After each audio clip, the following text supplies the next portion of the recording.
As the Lady Bulldogs win it 58-56 over Truett. McConnell and Jason Smith has joined us, head coach of the Lady Bulldogs. And coach, we talked before you came up here, it was too close for comfort in a way, and really came down to the wire there at the end for you all to pick up a big win. Yeah, we were pretty fortunate tonight to come out with a win. We had a good first half for the most part.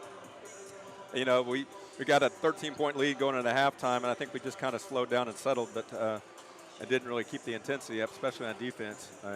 Kind of carried over on our offense, but we missed a ton of bunnies in the first half. I think that game could have been a 20-point game easily going into the halftime, but, man, we missed a lot of easy buckets that we just need to make to be successful. Yeah.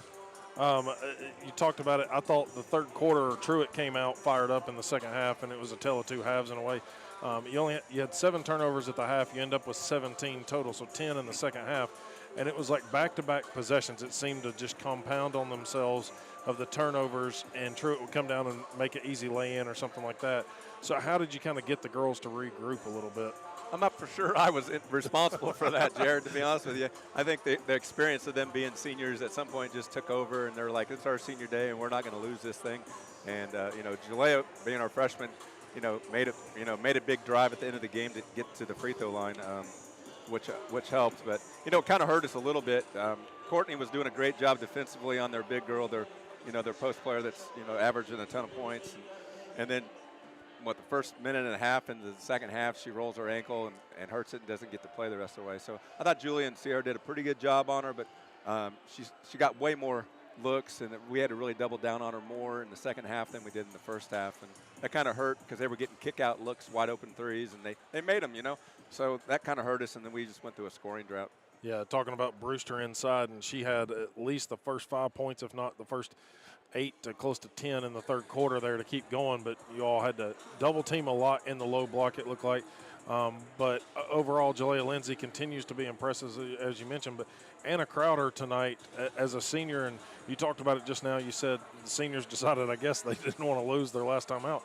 Anna Crowder pulls down a big rebound on the defensive end or offensive end down here, and then somehow, I don't know how, but she steps in front of a pass here with 1 second remaining.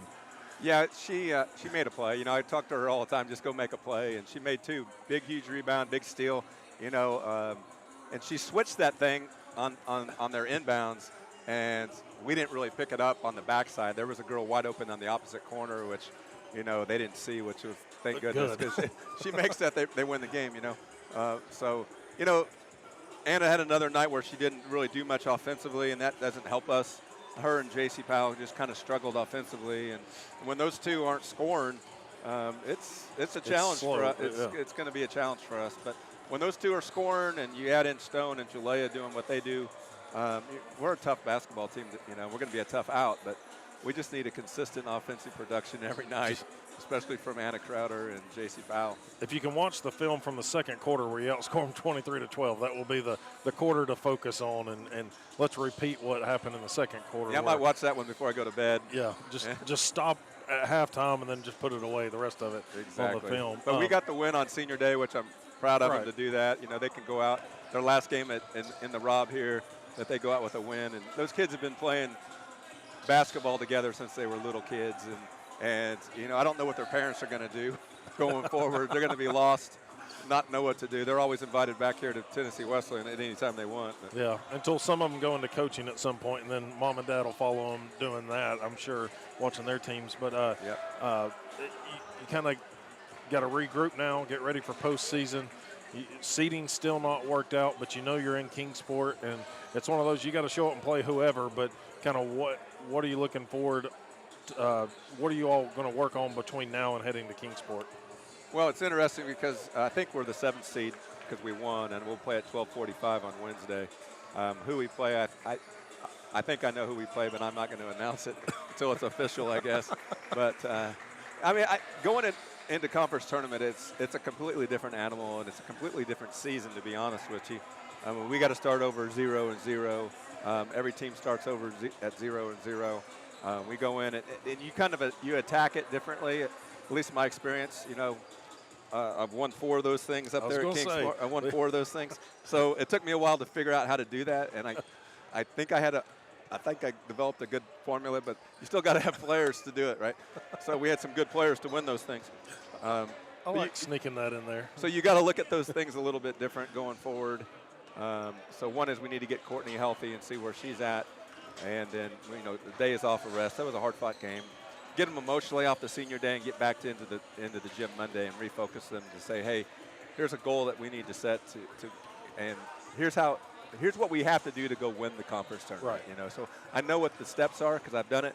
But the matter of them executing, we'll just have to figure that out. Got to get the buy-in. And you said it, the senior day. I've heard that from many coaches. A lot of emotions on senior day, so it always makes it tough. But you send them off and with a win and at least have that and get ready to head to the conference tournament. Yeah, so I think they come up at if we lost today, I think it's a completely different story Yes. going into practice Monday. Now, it would tell you a lot about your team. Some teams might really champion that and go, hey, we lost, so we're going to go fight to win this thing. And so, but I think knowing our group, I think the loss would have really hurt them emotionally, and I think the win lifts us going into the conference tournament. Well, best of luck in Kingsport. Appreciate you joining us all year and talking to us and getting to know you in the first year here. Looking thanks, forward to Jared, some more. for all you do for us here at Wesleyan. All right. Coach.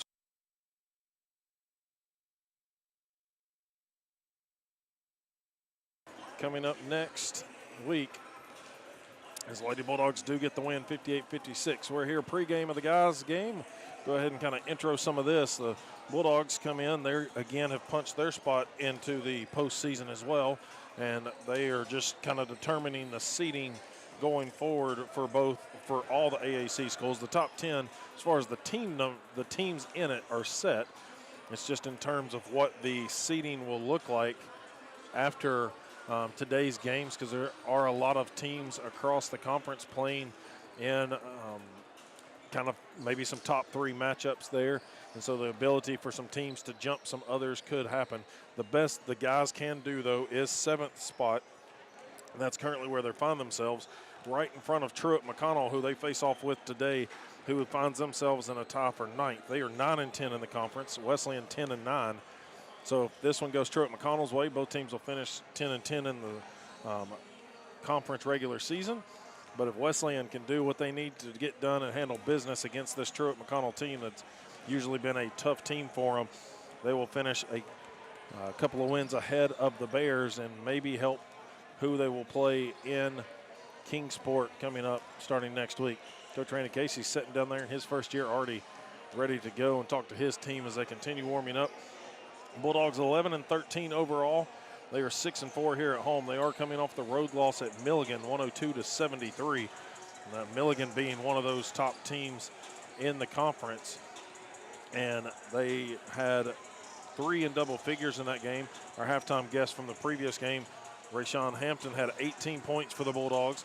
And then it was Ty Hurst who had 18 points as well, followed by Jay Reed, who had 12 points and 3 rebounds their last time out. Again, that was Wednesday night up at Milligan. It was a loss to one of the top teams in the conference. And then if you look back, the last time these two teams met, January 5th, Wesleyan dropped that one by 3, 91-88. It was one they had the halftime lead by 7, but then get beat by 10 in the second frame to lose it by 3 on the road in Cleveland, Georgia. It's a tough place to play. And the series all-time for Wesleyan and Truett McConnell on the men's side is much closer, 15-12. The Bulldogs hold that advantage. They have won 4 of the last 5, but the last one, as mentioned, did go to Truett McConnell. They're 6-5 here at home against the Bears, average winning by 11 points per game in those previous matchups.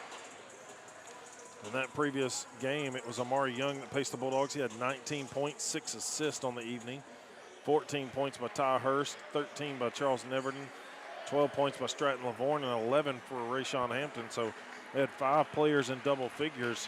And see if they can kind of match that here this afternoon on their home floor on senior day. They had 6 seniors that got recognized in between the games. On the other side for the Bears of Truett McConnell, they had 5 of their own double figures. Cooper Rubio had 20 points for the Bears to lead them, and Raul Aris Ortega had 19 points, 2 assists as the second leading scorer. Jaden Ye had 12.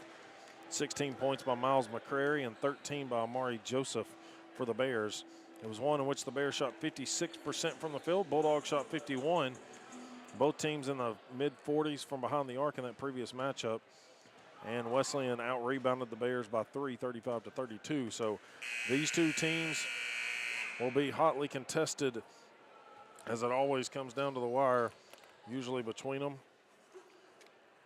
And it is senior day once again here at James L. Robb Gymnasium. Let's go ahead, let's take a 30-second break, and then we'll be back with our starting lineups. Back in 30 seconds.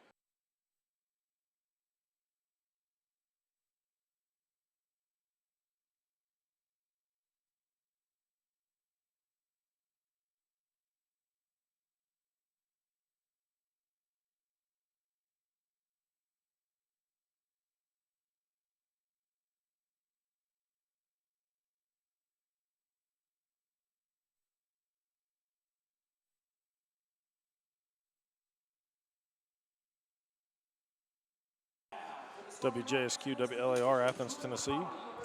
Jared Wright here for this second game in our Appalachian Athletic Conference doubleheader, and it is the last regular season game for Tennessee Wesleyan on the season. Let's look at your starting lineups. John Ye in his 11th season at Truett McConnell, assisted by John Green, Drew Paulsgrove.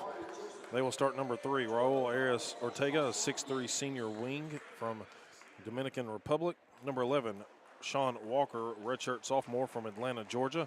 Number 14, Jaden Ye, sophomore, 12.7 points per game for him from Cleveland, Georgia, coach's son. Number 21, a graduate guard, Miles McCrary, 16.6 points per game to lead the Bears. He's from Cedar Hill, Texas, averages 9.2 rebounds per game. And then 34, Amari Joseph, the freshman. He's from Brooklyn, New York, transferring from the University of U.S. Virgin Islands. On the other side, and it is Ortega that is good for 5th in the conference, 3-point shooter. He has 13.5, so another player to watch for the Bears. For Coach Randy Casey and his ball club, assisted by Jaron Tall in his first season, it'll be number 4, Jay Reed, 6'5" senior forward, averages 10.5 a game from Birmingham, Alabama. Number 11, Amari Young, 6-foot senior guard from Lawrenceburg, Tennessee, 12 points per game. It's going to be Peyton West, number 20, senior guard, 6 foot, 7.5 points per game from Monterey, Tennessee. And then the big man, number 22, Armando Corrado, 6'9" freshman forward from Almeria, Spain. And then rounding it out is the Knox Carter alum, Ty Hurst. He's number 30, 6'5", senior forward, 15.8 points per game to lead these Bulldogs. Again from Knoxville, Tennessee. 2 20-minute halves coming your way here to round out the regular season of our coverage here on WGSQ of Tennessee Wesleyan basketball. Tennessee Wesleyan moving from our left to our right, home white uniforms, blue numerals. Truett McConnell, it's an all navy blue with white trim around the edges. They've got gold numerals trimmed in sky blue. As the tip is about to go up, Corrado loses the tip there. It goes off the hands of Joseph, and it's going to be Truett McConnell with it first. Gay with the ball. Gets it right back, top of the key, working against Young. Kicks it left side, mishandled there by McCrary, and it's a turnover. Bulldogs, Peyton West across midcourt with it. Gets all the way to the right side, drops it down to Corrado. Layup on the right side, no good by Corrado. Jay Reed, though, battling for the rebound, and it will go out of bounds off of the Bears. Inbounds coming from Peyton West. Shot clock will reset. Peyton West gets it into Jay Reed. Now out to Hurst on the wing. Far side, West, high post feed to Corrado. Puts it on the floor, then gets it on the handoff to Reed. Reed, right side of the lane, high off the glass, and it's good. The Bulldogs will strike first here in the men's game. 2-0. It's going to be Ye that about turns it over on the far side. Wesleyan had West and Reed trying to trap him over there. Great crowd on hand here Saturday afternoon, last home game of the year, and senior day packs the stands out. Up top, it's going to be Ortega with it. Comes left side, gets it to McCrary. McCrary working against Reed. Quick cross to the left side. Now it's going to be Ye with it, guarded by Young. Goes baseline. Young pokes it away on the trail play. Picked up by West on the baseline. Lobs up to Cordado in transition. Cordado's lay-in is good, and the Bulldogs up 4-0 here early. Again, trying to avenge the first game of the regular season that they lost. Cross-court pass, it comes near side to Ye across the time stripe. Left side, it's going to be Walker. Drives inside, kicks it right. Ortega, a little hook against West. It's going to be a foul on Peyton West, and that one should have went the other way. Ortega had Peyton West wrapped up with the off arm. First on the Bulldogs.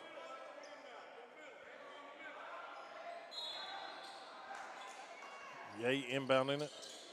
Gets it in quickly on the bounce. Far side, McCrary goes up, missed it. Coronado. Rebound in front of Joseph. Young will clear it out, up to West across the time stripe. Back to Young it goes. Goes up the right side, gets the foul. Shot will not go, but he'll get 2 free throws coming his way as Joseph is going to pick up his first foul. Team first on Truett McConnell.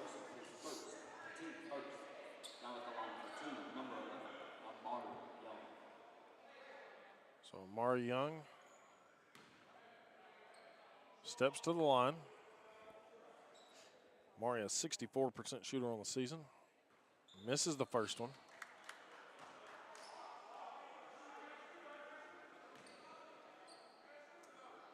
Deep breath, ready to go for the second one. And it is in there. 5-point lead for the Bulldogs here early. Just under 2 minutes played. Full court press, 1-2-2 on the press by the Bulldogs. Reed and Young in the backcourt. Bears get it across. It's going to be Ortega out front with it, gets it over to Ye. Here's Ortega again, crosses over, pulls up the long 2, missed it. Cordado battling Joseph inside. Rebound goes out of bounds off of Truett McConnell, it looks like. So the Bulldogs will have to side inbounds. Hurst's going to run back and inbound it.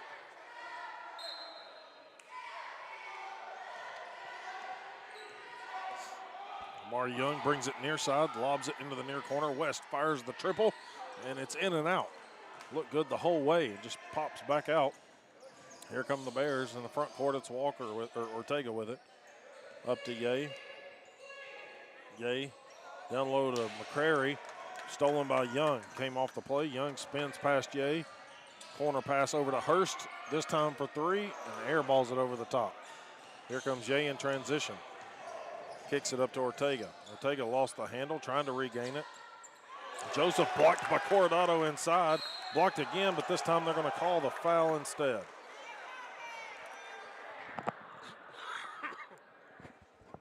And this one's going to be on Coronado. Looked like he had back-to-back blocks against the big man, Joseph. Team second. Coach Casey asking what was the foul on. Coronado looks straight up. Joseph makes the first one. Truett on the board now, 5-1. Just 2:45 played in this one, 2 minutes, 45 seconds. And the second one's no good. Jay Reed gets the rebound here for the Bulldogs. 4-point lead. West, right wing 3, off the left side of the rim. Up quickly is going to be Walker. Gets to the baseline, kicks it back up to Ye. Ye drops it to McCrary. McCrary traveled with it. No call. Lost the handle on the way up for the shot. Reed was right there with him. Reed bringing it up the floor. Gets to the right block. Double team looking for help. Ball loose. Now triple team. That leaves West open. Touch pass to Hurst in the lane. Fadeaway jumper just falls off to the right. Quick possession there by the Bulldogs. Leaves Walker wide open for 3. He misses it off the backside of the iron. Collected here by Hurst. He'll cross the time stripe. Left side, it's going to be Young with it. Young working against Ortega. Goes up, kicks it out to Hurst. He has to regroup for it. Back to Young near corner. 3-pointer is good for Amari Young. It's 8-1, the Bulldogs in front here on senior day. Good hustle by Young to kind of fill that gap get into the corner and open for three off the pass to Hurst. Ortega, top of the key, bounces it to Joseph. Joseph shuffles it back out to Ortega. West right there with him. Going driving through, and we got a foul called on Jay Reed, his first, the third on Tennessee Wesleyan. Wesleyan was trying to set up to take the charge, but couldn't get it worked out there. So that's going to send Arias Ortega at the line. 77% shooter on the season.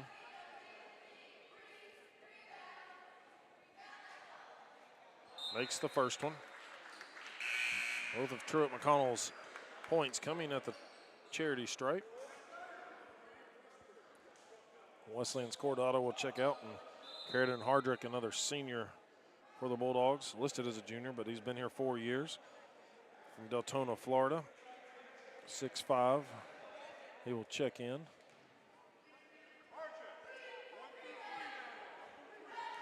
R.J. Bryant, senior wing, checks in for Truett McConnell, number 12.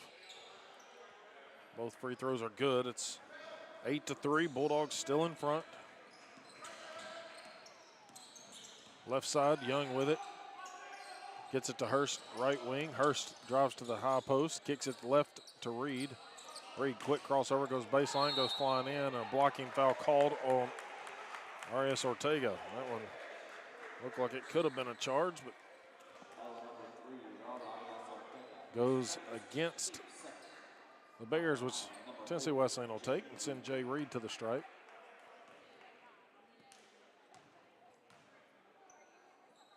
Reed at the line, 65% shooter. Misses the first one, so both teams struggling from the three-point line here early. Wesleyan will get number 12, Charles Neverton, into the game. 6'2" junior guard. Bulldogs 1 for 3. Actually, Truett's only missed the one.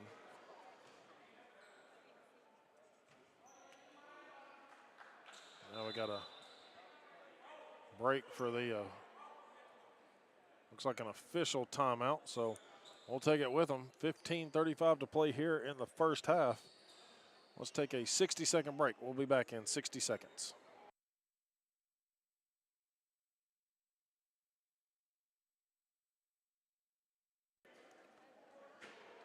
$15:35 to go here in the first half. Bulldogs leading at 8-3. Jay Reed has missed the first free throw. He's got another opportunity. Official back now. Looks like he lost a contact is what the signal was. Athletic trainer Kelly Seekins helping him out there. So definitely need the officials to be able to see. Good job, Kelly. So Jay Reed going to step to the line. Up by 5 are the Bulldogs. Got Hurst, Hardrick, Young, Neverton, and Reed out there. Jay Reed's second one is good. It's 9-3. Full court pressure still shown by Tennessee Wesleyan here, trying to force some turnovers. Into the front court, Bryant had it. Now Ortega lobs it high, down low. Kick out from Joseph, picked off here by Young. Young on the fast break, goes up strong. Doesn't get the lay-in, it bounced around a couple of times. Ortega comes away with it. Lob down to Joseph again, and this one sails to the baseline. So 2 high lobs coming from Truett McConnell resulted in back-to-back turnovers. Bulldogs trying to capitalize off of that one. 5 turnovers. Bulldogs have gotten 4 points thus far off of that. Young working it to the left side. Gets to the elbow, hesitation dribble, goes up. Layup just caroms off the glass and right side of the rim. Bears in transition. Neverton goes up against Sean Walker, and Walker converts the play and draws the foul. So that will be the 4th on the Bulldogs. First on Charles. And a 3-point opportunity coming for Truett McConnell at the line. Just over 5 minutes gone here in the first half. Missed it. Rebound collected by Neverton. Charles will bring it up the right side of the court. Jordan takes it down to the low block, looking for help out, gets it out to Reed. Reed trying to clear it out, wanting to get it down to Hardrick. Hardrick going up strong. Right side no good. Bryant bumped him pretty hard on the shot. Bulldogs will have to get back half court. Here's Ye out front. Man-to-man defense shown by the Bulldogs. Lob down to Joseph. Reed trying to intercept it on the backside. A foul on the shot, and this one's going to be on Hardrick. So the Bulldogs' 5th foul. First on Hardrick, and that helps Jay Reed as he tells Coach Casey. Coach Randy Casey looked to the bench to maybe put a sub out if it was Reed's second, but he quickly says, hey, it was on Carradine. So Joseph back at the line, misses the first one. Amari Joseph 1 for 3 at the line now. Number 1, Cooper Rubio checks in for the Bears from Longville, Georgia. And Joseph makes the second one. 1 possession game now, 9-6. Bulldogs lead this one. Here's Hurst, fadeaway 15-footer, in and out it goes. Got hit as he was coming down to land. Could have been a whistle there, but no advantage given. Young anticipated the pass, forced a lob from Bryant. Now it's going to be Joseph. And a foul called on Amari Young, the 6th on the Bulldogs already here in the first half. So R.J. Bryant will have it side out of bounds.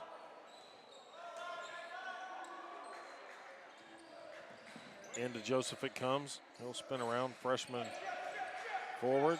Gets it out front to Rubio, 1 of 5 seniors. Joseph, top of the key, lob back door to Walker. No look pass to Ye on the far side, and Ye ties us up for the first time. He hits a corner 3. Kind of just a design set off the inbounds. Wesleyan can keep the lead in their favor as Jay Reed does just that. Gets across the lane with the dribble and the power. And lays it in on the left side. 11-9, Bulldogs up. 6.5 minutes played so far. Far side, Walker sends it back up to Ye. Ye finds an open Bryant near corner for 3, missed it. Rebound tipped up, Neverdon gets it off the hands of Joseph. He's gonna push it. Left side of the paint, circles it to the corner, and then out front it goes to Hurst. Hurst working against Bryant, spins to the right, goes up off the glass, draws the contact, and he'll get 2 free throws. This one's going to be the first on Bryant. 3rd on the Bears.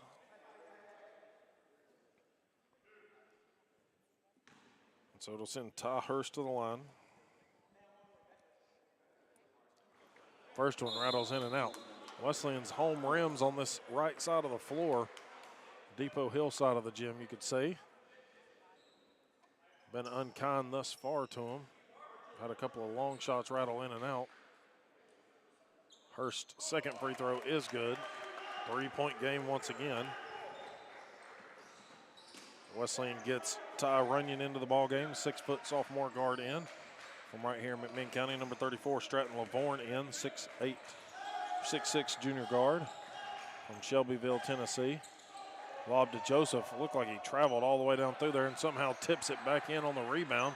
He missed the first shot. Just threw his arms up and it hits off of him and falls in.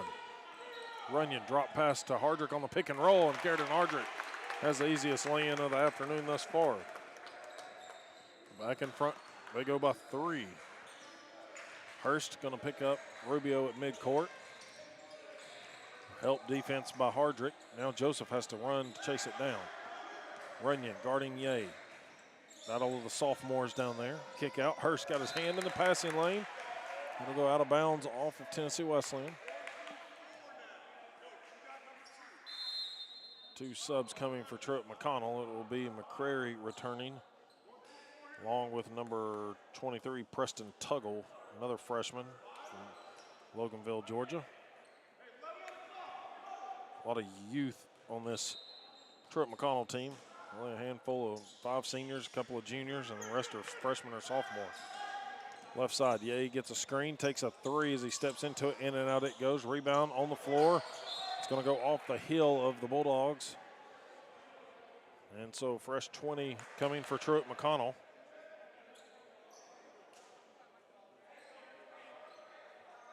It's going to be Rubio underneath to inbound it.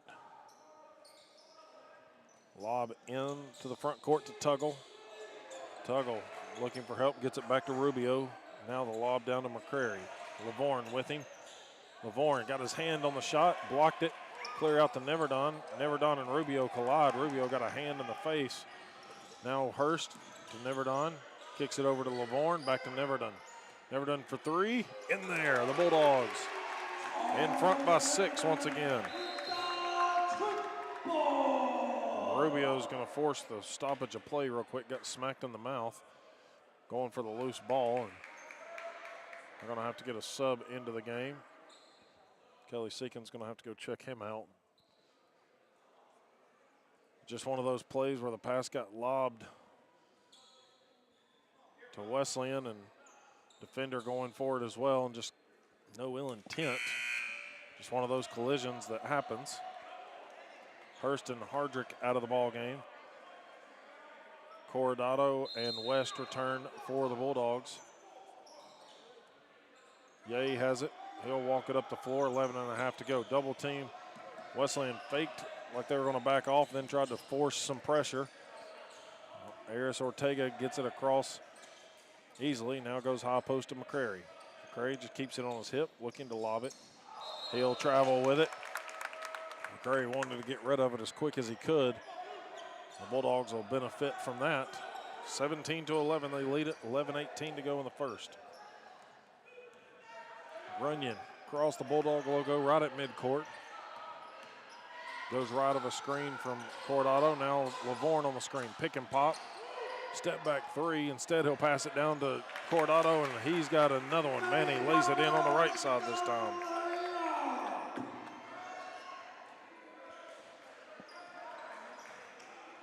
It's going to be Ye, far side. Quick shuttle pass. Gets it up to McCrary. Now near side it comes to Aris Ortega. Runyon getting in there, trying to take it away. Jump ball, the signal, and the Bulldogs have the arrow. Wesleyan getting after it on the defensive end. They allow their opponents to score 82 a game, but they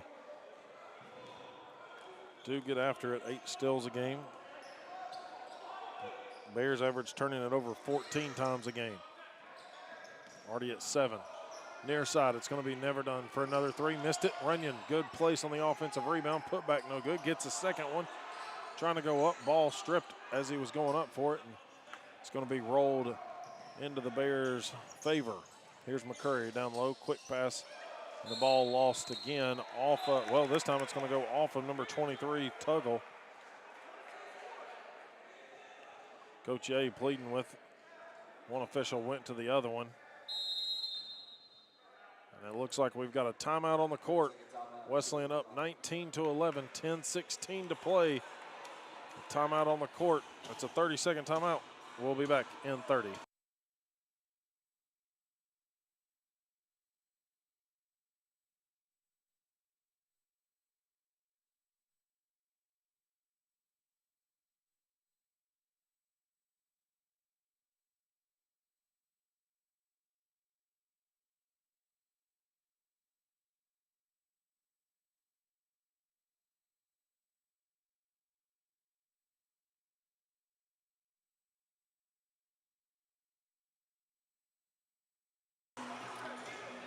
WJSQ, WLAR, Athens, Tennessee. Jared Wright here. This Truett McConnell, Tennessee Wesleyan AAC battle to close out the regular season. Wesleyan women won 58-56 in a nail biter. One they controlled most of the game.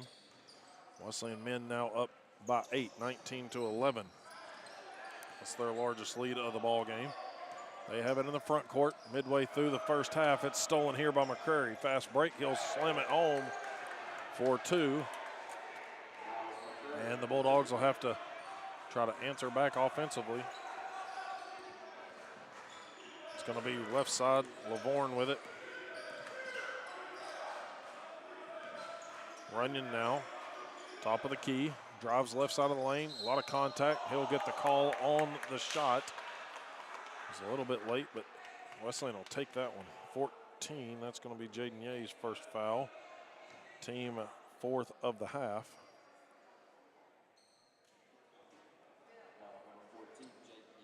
Let you stick around at halftime. Still 9:41 to go, but been told Ella Crowder will join us. Half of the Crowder duo, twin duo, got recognized today. Always fun to talk to our Lady Bulldogs and Bulldogs and get to know them a little bit more. We've talked to her in the past, but catch up with her and see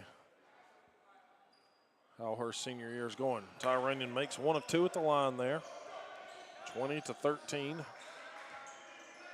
9:34. He's got Ye in the backcourt. Now it's going to be McCurry. Bounces it over to Ortega. He's got Runyon, who's switched off a little bit. A lot of off-ball screens happening from the Bears. A lot of contact. McCurry in the paint. Pass deflected. Picked up here by West on the steal. West finds Neverdon in the far corner. Now back up to West. He'll go middle of the floor. Lobs it to Coronado. Overplayed. Ball poked away. Neverdon ends up with it. Goes up, under. Double pump on the layup, and it just falls short off the rim. Here comes McCrary again on another fast break. Gets it to Bryant, now back to McCrary. Top of the key to Ye. Lavorne out there, guarding him. Bryant picks it up, right wing, guarded by Peyton West. Backdoor lob to McCrary, and 3 Bulldogs chase him and commit the and 1 foul. We'll see which one gets called for it. And it's going to be Charles Neverdon. It's his second. The basket is good, so it's a 5-point game, 20-15. 8:44 to go.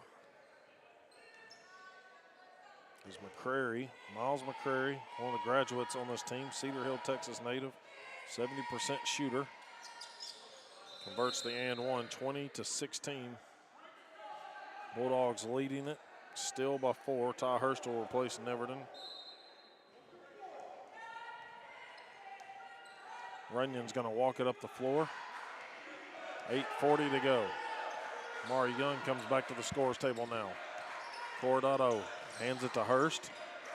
Hurst goes flying down the left side of the lane. Layup too strong. Comes off into the hands of McCrary. Quick outlet up to Bryant in transition. West and Runyon get back and stop the defensive, or get the defensive stop at least. Young's going to replace Runyon. Now the official having a conversation with Amari Young. Just checked into the ball game, so maybe something from the previous time Amari was on the court. We'll see. Lob comes into McCrary as the ball went out off of West's shoulder. At least prevented the bucket from being made. 20-16, 4-point game. Let's see Wesleyan trying to trap Ye, top of the key. Ye finds Bryant open near corner. Airballs the 3. McCrary battling Lavorne for it. He'll be out of bounds off of Lavorne.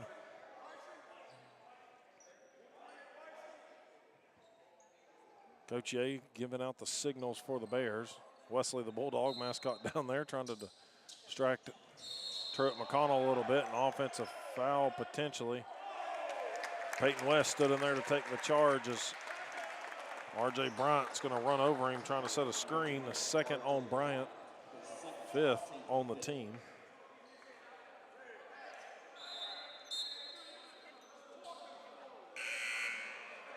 Coach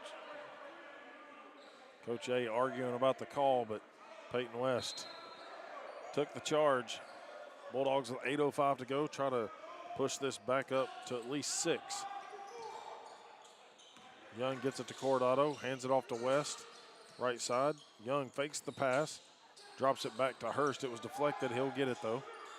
15 to shoot. West, far corner, gets hit on the 3 and still makes it, but no whistle. Peyton West puts them back in front by 7. 7:45 to play, or 7:40 to play, correction.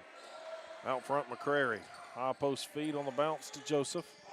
Joseph to Bryant. Now calling for it was McCrary inside. And Wesleyan just gets caught napping on the back side of the defense. Once again, 7:21 to play. Cordado in the middle of the paint. Quick touch pass out to Young. Back-to-back three-pointers here for the Bulldogs. Ties their largest lead of 8. 26-18, 7:05 to play here in the first quarter. Jay Reed coming to the scorer's table. Left side, Ye with it. Gets a screen from Joseph. Cuts off the pass down low. Cordado boxes out Joseph for the rebound after the missed three. Here's Hurst. Step back, 15-footer. Doesn't fall. Cordado, big offensive rebound. Out to Young. Step back three. That one's short. Chases his own rebound down and gets it. Out to Lavorne at the free throw line. His jumper good from 15 feet. First double-digit lead here for the Bulldogs. They get it up to 28-18. 6:23 to play. Trying to avenge the earlier season loss, or earlier this month loss to Truett McConnell at Truett. Bryant near corner, guarded by Lavorne. Lob down to Joseph. Cordado switches over. They kick it out. Shot clock violation on the way, but instead the jumper hits the rim but rolls out into the hands of Cordado. Here's Young over to West for three. In there, back-to-back threes for Peyton West. When he's taking them, it's a 13-point lead now for the Bulldogs. It's going to be a timeout called by Truett McConnell as the Bulldogs take their largest lead, 31-18. And a timeout on the floor. We'll be back in 60 seconds, back in 60.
WJSQ, WLAR, Athens, Tennessee. Jared Wright here courtside, Dwayne Farmer Court. Inside James L. Robb Gymnasium, the friendly confines of the Robb. Right here on Green Street or Highway 30, whichever you want to call it, right in the middle of campus here. Ye with the ball off the inbounds, 5:40 to go. Wesleyan up 31-18. Ortega has it left wing for the Bears. Driving in, a lot of contact, no whistles. Joseph battling Hardrick for the rebound. Ball loose. Ty Hurst had it. Also had his ankle rolled up. Jay Reed on the floor for it. And we've just got a good old-fashioned rugby scrum down there. Several players hitting the deck. It'll be a possession arrow pointing to Truett McConnell. Jay Reed and Hardrick were two of the Wesleyan players on the floor. They'll get the mop to clean up the moisture off the floor, perspiration. Might as well just clean the whole lane because everybody was battling inside the paint there for the loose ball. Peyton West going to grab the mop and clean up the floor there. Inbounds coming from Rubio, who went out injured. And does look like he's got some cotton swab up one of the nostrils there. So Young got tripped up. He's down on the floor in pain, and it's not good as the shot does fall for Truett McConnell.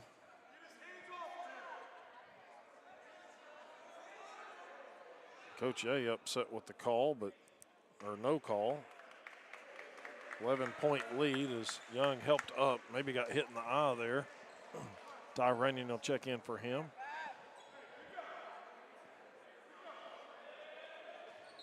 So 31-20, 5:18 to go. Ty Runyon going to run the point here for the Bulldogs.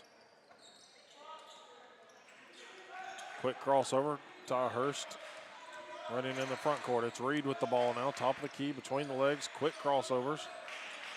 Gets it to West, a little ball fake. Lobs it over the head of the defender to Reed, who lost the handle, and it ends up into the hands of now Ye. Jaden Ye clears it out to Ortega.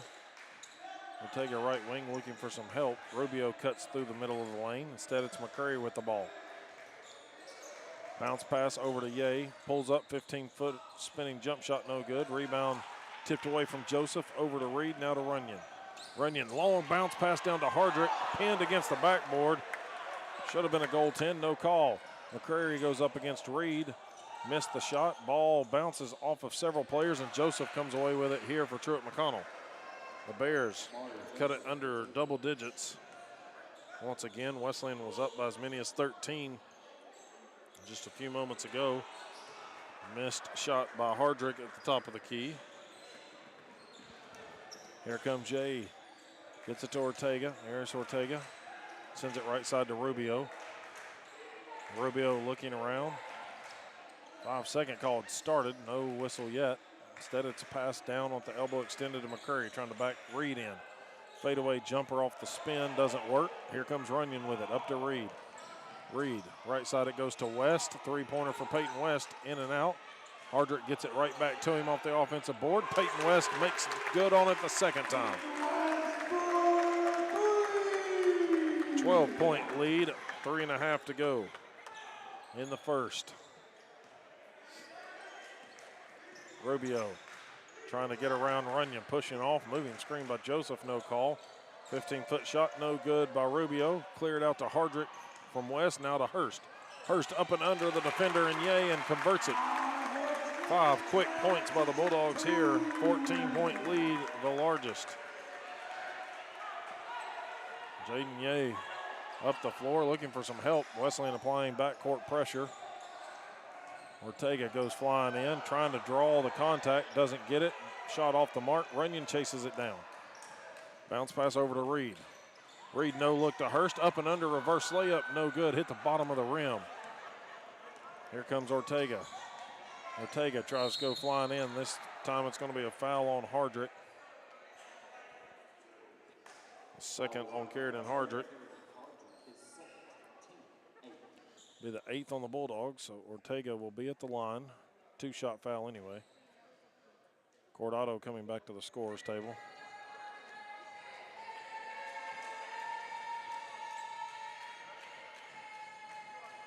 There's Ortega's first free throw is good.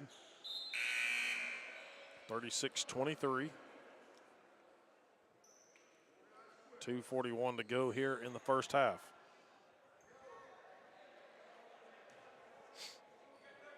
Wesleyan gets Cordado back into the ball game for Hardrick with the 2 fouls. Also number 11, Sean Walker, comes back in for the Bears. 2 for 2 at the line for Ortega. 12-point game. Runyon in control of the point. Goes to the right side, screen from Cordado. Cordado sets it again. Back to West.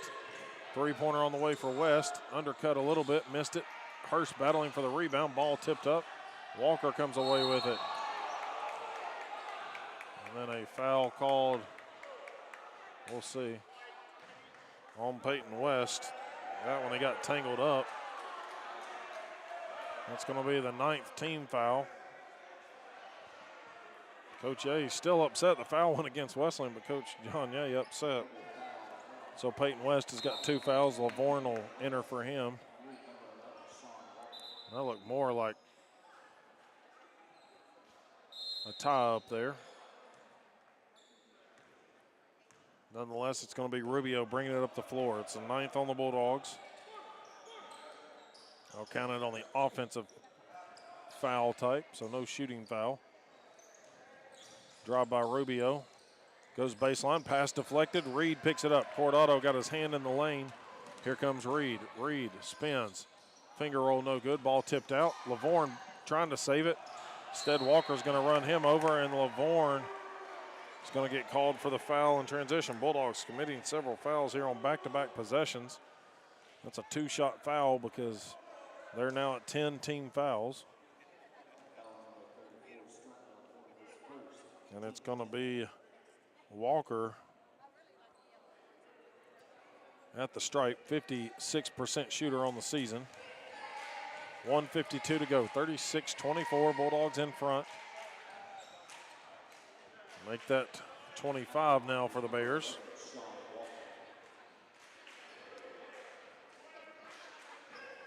.point game.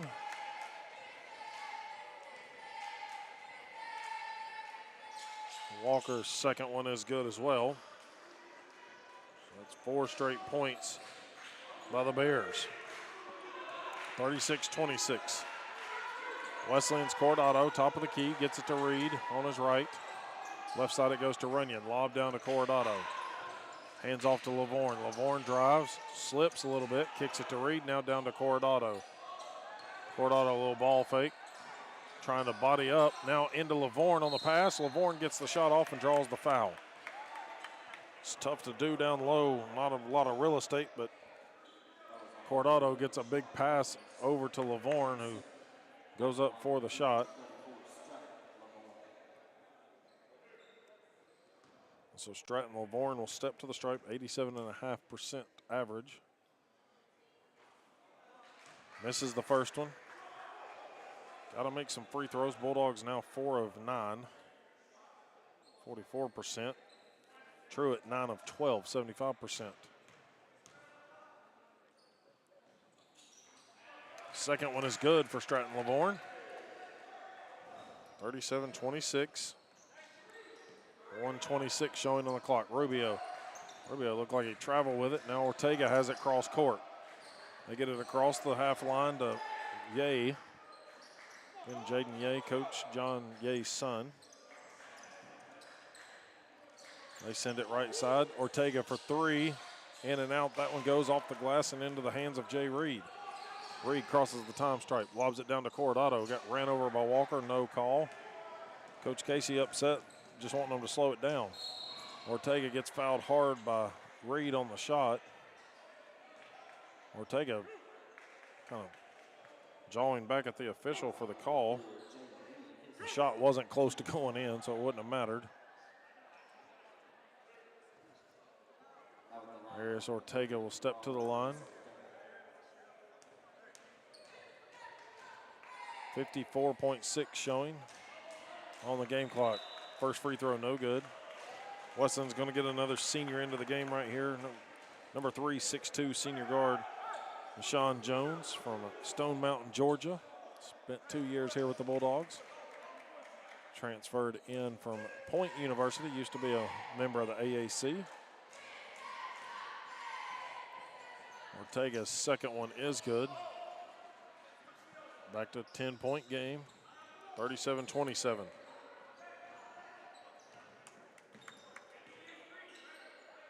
Bulldogs have it in Runyon's hands out front. Runyon takes it to the right wing. Over to Jones. Jones goes left side of the lane, working against Walker. Circles it on the perimeter. Wanting to get it down to Hurst. He does off the bounce. 30 seconds to go. Shot clock at 5. Hurst fadeaway on the baseline is in there. Nothing but net for Ty Hurst. He's such a good mid-range shooter. 12-point advantage, 39-27. 17 seconds to go in the half. Ye calling out the signals, working against Jones. Goes right side into the middle of the floor. Lost the handle. Now Hurst. Up to Jones. Jones going to lay it in. Thought he was going for the slam, but he'll just take the lay-in on the left side. And that's how we'll end the first half. The Bulldogs tie their largest lead of the ball game at 14 at the buzzer. 41-27. They lead the Bears of Truett McConnell here at halftime. As they got it, Truett McConnell got it down to single digits at 9, but Tennessee Wesleyan able to hold on here and take the 14-point lead into the locker room at the half here on Senior Day.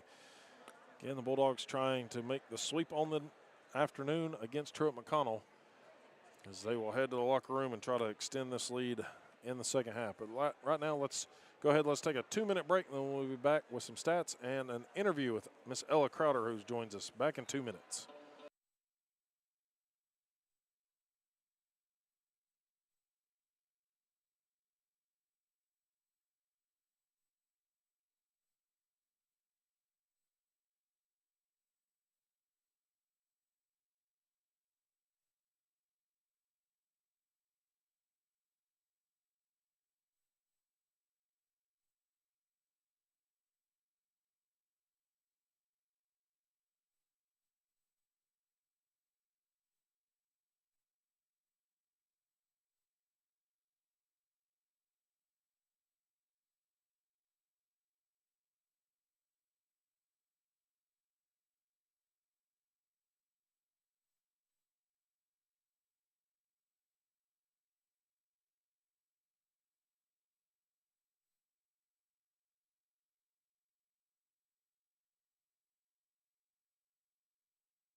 WJSQ.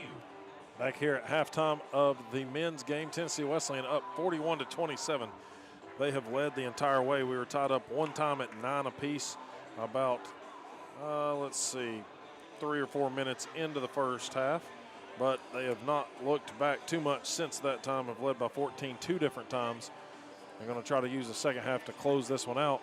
I could say that about our next guest and her team, but they had to make things interesting on senior day as Ella Crowder has joined us. Of course, one half of the Crowder twin duo that I like to talk about, them and the Bates sisters being, that's got to be some record that one team has 2 sets of twins, but it's kind of one of those neat things to bring up during the broadcast a couple of times. But, yeah, you all had a good second quarter, and I told Coach Smith, we talked to him pregame of this one, I told him that's all y'all need to watch. Just go back and watch the second quarter. We'll just watch the second quarter in film. I'd be fine with that. So what happened? Let's talk a little bit about that before we get into some other stuff. But y'all had a great second quarter. I think it was like 23-9. You win that one. But then the second half just becomes interesting. I don't know. I don't know why we do that. Like, if we could put 4 quarters together, lock the second quarter, we'd be unbeatable. But I don't know. I guess we just came out not focused. At the end, your sister Anna has a huge offensive rebound. Huge. And then gets a steal that it was just one of those, just try not to let him get a shot off is what I'm thinking. One, we'll have to talk to the clock operators and the officials because if you get a rebound with a second on the clock, at the least it should be, at the most it'd be 0.9. That's what I was saying. But you gave him a full second. Either way, it doesn't matter. Anna steals it, and y'all get the victory by a thin margin of 2. But it's important, as you've gone through now 2 senior days. You did it at Meigs County, and I'm sure it was a win there as a senior day. But what does that mean to be able to walk off the floor as a winner in your last ball game here? You just get to end it on a complete positive note because, I mean, that's why we're here is to win. So it would be kind of sad if we left the last game losing it, but we have a positive memory. Like, when we look back, we won't know the score. We'll just know we won. So that's a good thing to walk out on. So I'm just thankful we won. You talked about it. You all, of course, there's a huge following from Meigs County, and you said you think pretty much all of Meigs County was sitting on that far side of the gym. How has that been for the last 4 years of staying close to home, the package deal of you and Anna coming to play together? What has that been like for you? I don't think there's anything like it.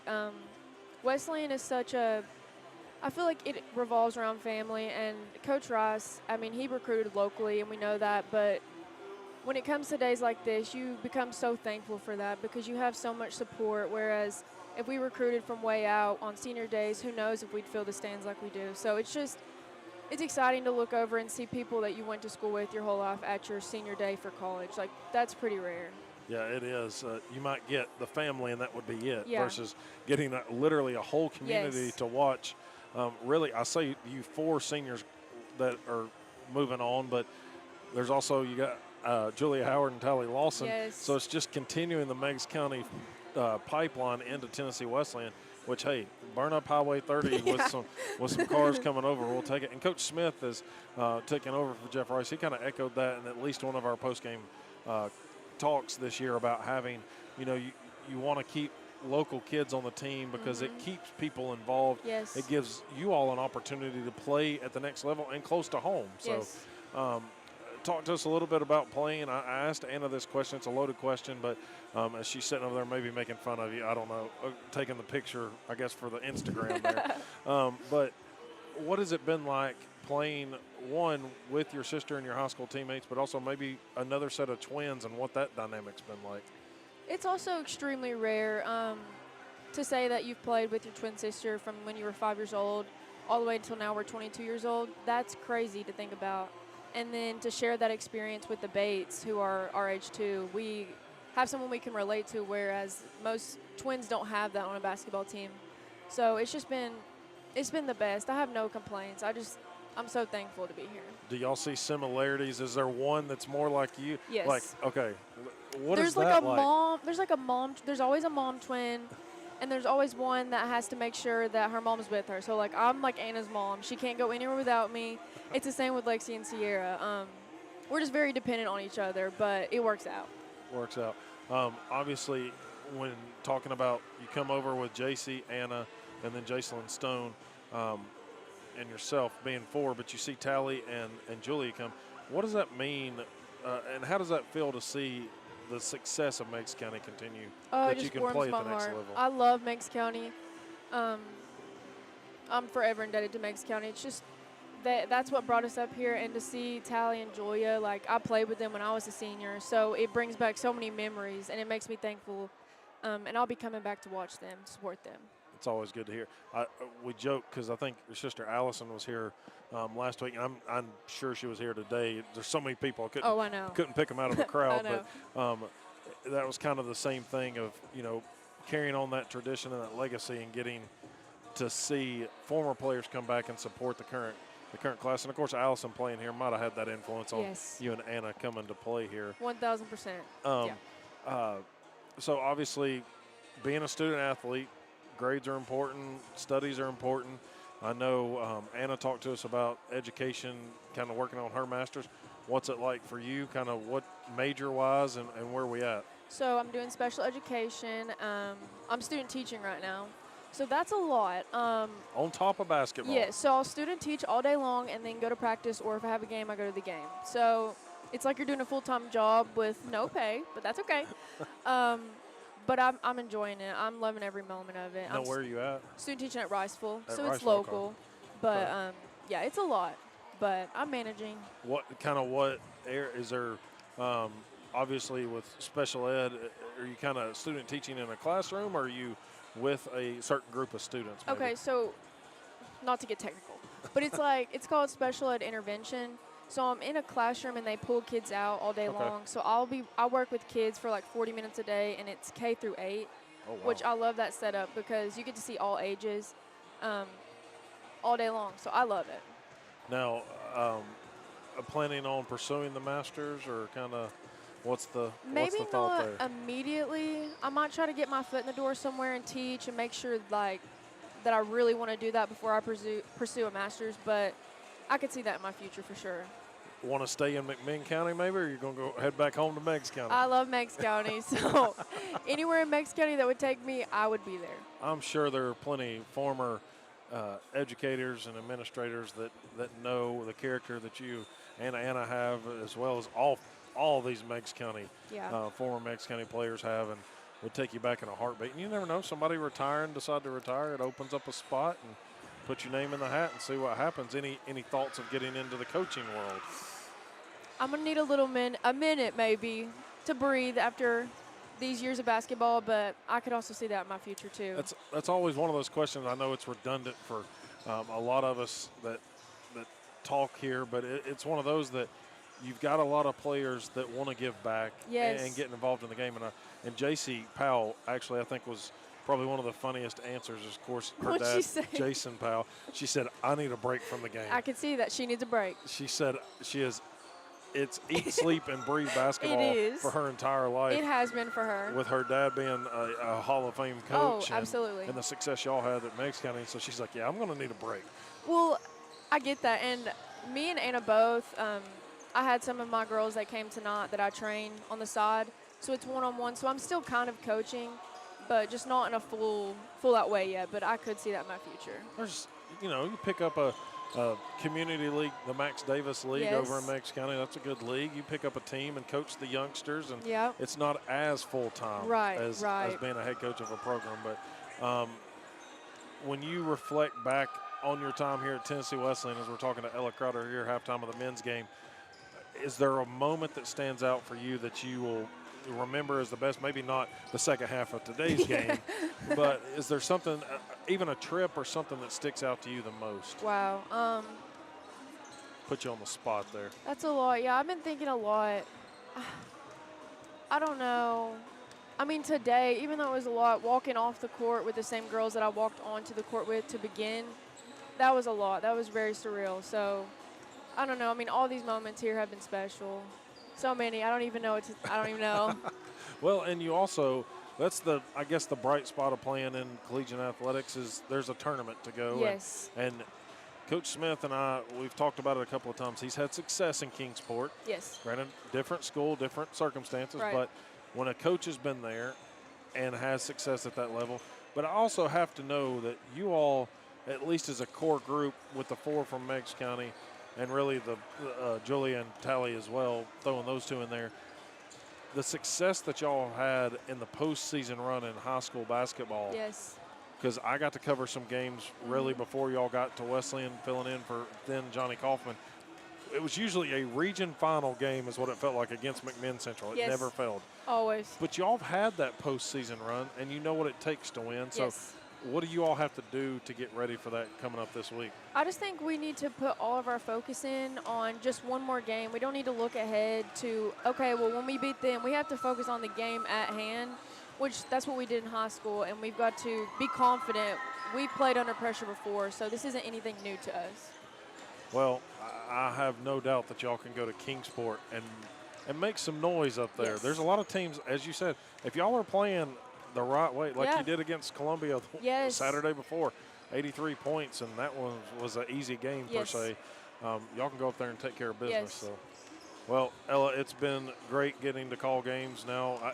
More than 4 years, because again, I called some of you in high school, but it's going to be sad to see this group of seniors leave. 7 seniors on the girls team. I mean, and 6 on the guys. That's the most. Chris Berry, the sports information director, we're talking about. I don't know that we've had that big of a class between both teams in quite a while. So a big space will be left here, but somebody else will step in, and we'll have former Lady Bulldogs and Bulldogs back to support them. So, well, Ella, appreciate you joining us. Thank you. Best of luck at the tournament, and best of luck in the future as well. Thank you so much. Thanks for joining us.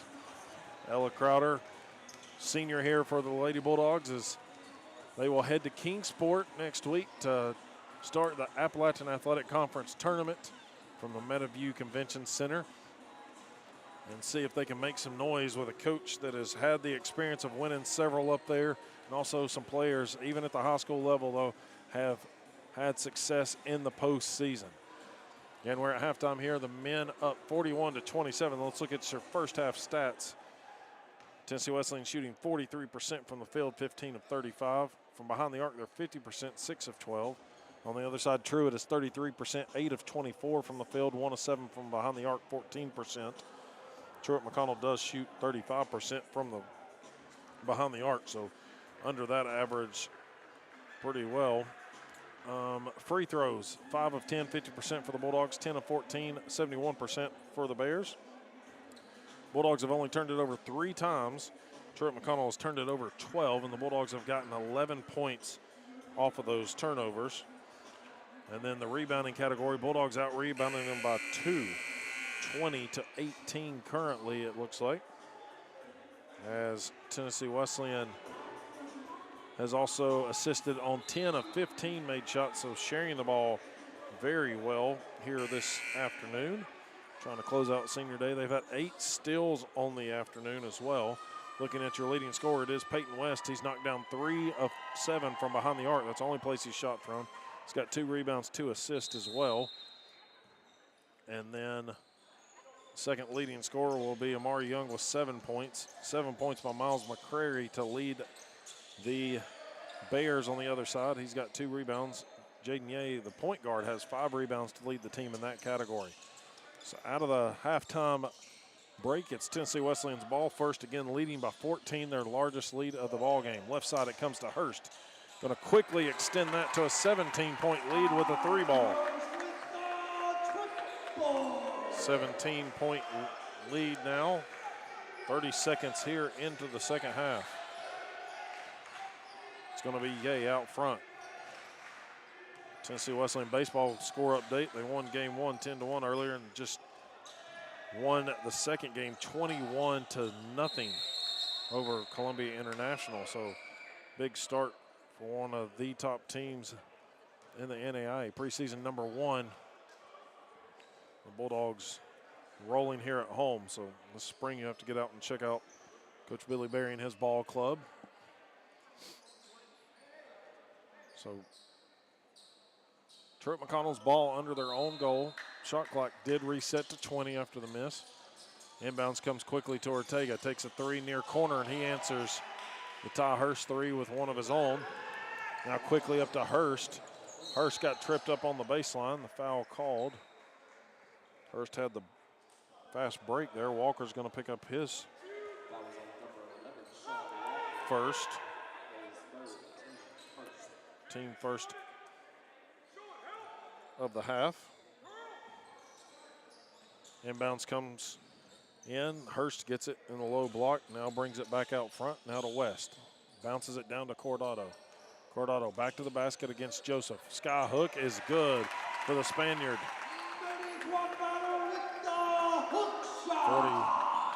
46-30. Near corner. Bulldogs get stuck with it, out of bounds on Wesleyan's West, it looks like. Or no, sorry, on Truett McConnell there. So the Bulldogs will have it. Young going to bring it up the court. 46-30. Cordado away from the basket, hands it off to Reed. Reed, middle of the paint, wide open, then cut off and draws the foul. And I believe this one's, well, it's going to be against Joseph. So Amari Joseph has his second foul, team second of the half. It's going to be Young to key it in underneath. Wesleyan stacked around the free throw lane. Quick pass into Reed at the elbow extended right side. Fakes the shot, goes up for the spin, missed it. Cordado gets the rebound, goes up strong. Contacted through it, but no whistle. Here comes Jay on the rebound. Lobs it down to Walker. Walker had it poked away by Young. Young trying to help out. Truett will get it out front. Right side it comes to Ortega. Ortega gets a screen from Joseph. And Cordado is going to get called for the foul, trying to slide his feet down the line, but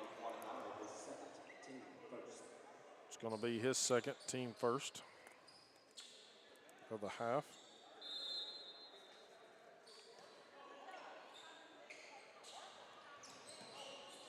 Inbounds comes to Ye.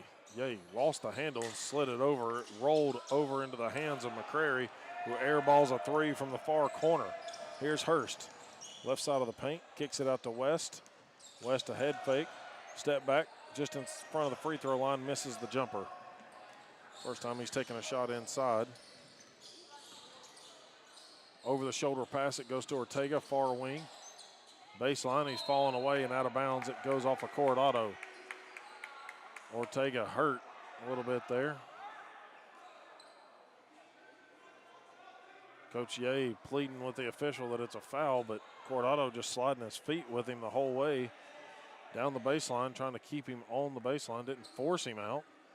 Wasn't touching him or anything.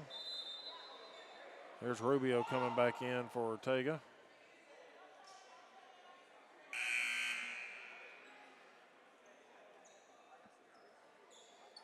And so it'll be Truett McConnell's ball underneath. Rubio going to key it in, subbing in for the injured Ortega. Left side, Ye takes a three, far wing, and it's good for a deep shot. 13-point lead, still for the Bulldogs. Just under 3 minutes played here in the second half. Cordado hands it off to West, has Rubio trailing him. Finger roll for West, no good. Tip back by Cordado off the mark. McCrary gets it up. Rubio bobbles it back to McCrary. McCrary slams another one home. Second time he's had the two-handed slam tonight. 11-point game, 46-35. Young takes it to the right side of the floor. Both teams looking to get back into the win column after dropping their last games. Includes a road loss at Milligan and a road loss at Reinhardt for Wesleyan and Truett McConnell. Now McCrary misses his shot. Cordado saves it on the baseline. Big man can tiptoe the line and gets it to Hurst.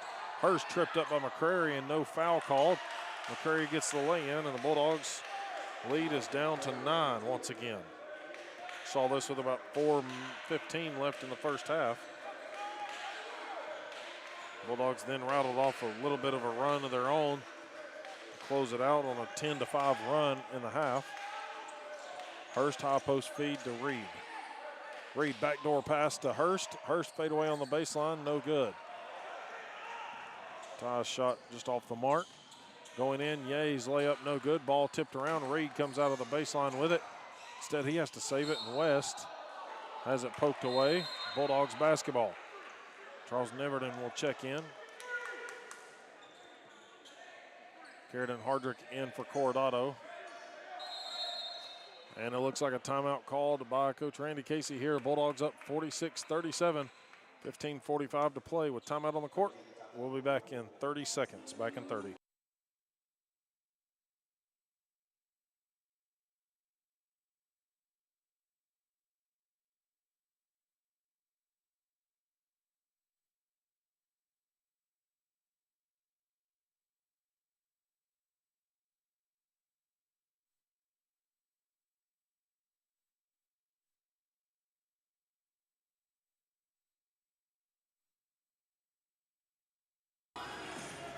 Back here from James L. Robb Gymnasium, Bulldogs still with a lead, only 9 now though. Led by as many as 17 to start the second half. Then it went back to 14, back up to 16, 13, 11, and now 9 as Truett McConnell has made the last 7 points. Coach Ye telling his team to get back, not applying some full court pressure here as the Bulldogs will have it with Young in control. Out to Hardrick. Reed now with it. Reed gets it to Young. Young, middle of the paint. 15-footer is good. Zamari Young got the separation. That's 48-37, back in front by double digits. 15:20 to go here in the second half. Top of the key, McCrary sends it left side, gets it to Tuggle. Tuggle gets stuck with it. Hardrick was right there with him. Hardrick switches off to Ye. Now McCrary down low. Back to the basket. Picked up his dribble. Bounce pass sails to the baseline in front of Tuggle. Him and McCrary cannot connect, and the Bulldogs had that one locked down. It's going to be Young and Hurst in the backcourt. Young, left wing, gets it back to Hardrick, top of the key. He'll dribble it to the left side and hand it right back to Young. Young, quick crossover. Lost the handle. Ye got a hand on it. Jumper in the middle of the lane. Missed there. Long pass. Thrown away there by R.J. Bryant. Had to Scott to get the pass. Thrown straight to Hurst. Hurst back to Neverton. Neverton for three. It's deep, and that one just rims out. He's standing on the Dwayne Farmer Court logo. Looked good the whole way. Shovel pass to Tuggle, blocked by Hardrick, but they're going to get the foul on Jay Reed instead. That's Jay's third foul, team second of the half. Ty Runyon coming back to the table here for the Bulldogs.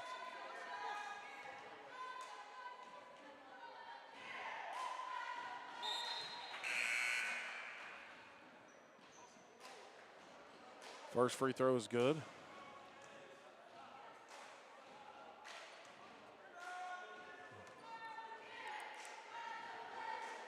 (38) 48-38. Bulldogs still in front by 10 here.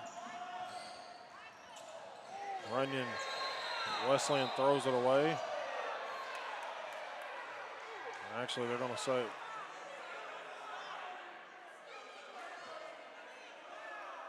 they're going to wave this one off.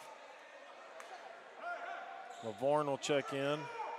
So it's Hurst to inbound. You got Stratton LaVorn, Carrington Hardrick, Ty Runyon, and Charles Neverton out there for the Bulldogs. Hardrick gets it right back to Hurst. Hurst taking it to the right side. Hurst calling out the play. Double high screen coming. He goes to the left side of it. Layup no good as it's blocked by McCrary, who skied up for that one. Here's Stratton LaVorn for three off to the right side. Hurst comes back into the play for the rebound. Bulldogs have it on the perimeter. Trying to get something to go. 10 to shoot on the second chance. Hurst, near corner, goes to Runyon for three, and it's in there. Good patience by the Bulldogs. And a local kid from McMinn County knocks down the three. 13-point game once again, 51-38. 13:25 to go. And Bulldogs commit another foul here. This one's on LaVorn, his second. Team third of the half. As McCurry steps the line, Ortega had went down injured for Truett McConnell, and then part of some of the confusion on the previous possession as McCrary makes the first free throws. Ortega back in. Look like one of team members' kids, maybe coach's son, went and got a spare basketball, maybe seeing if Ortega could dribble. Looked like he was holding the wrist or something when he went out. Now out of bounds off of Truett McConnell's tuggle, so the Bulldogs will have it, but they're getting pressure full length of the floor here, up 51-39.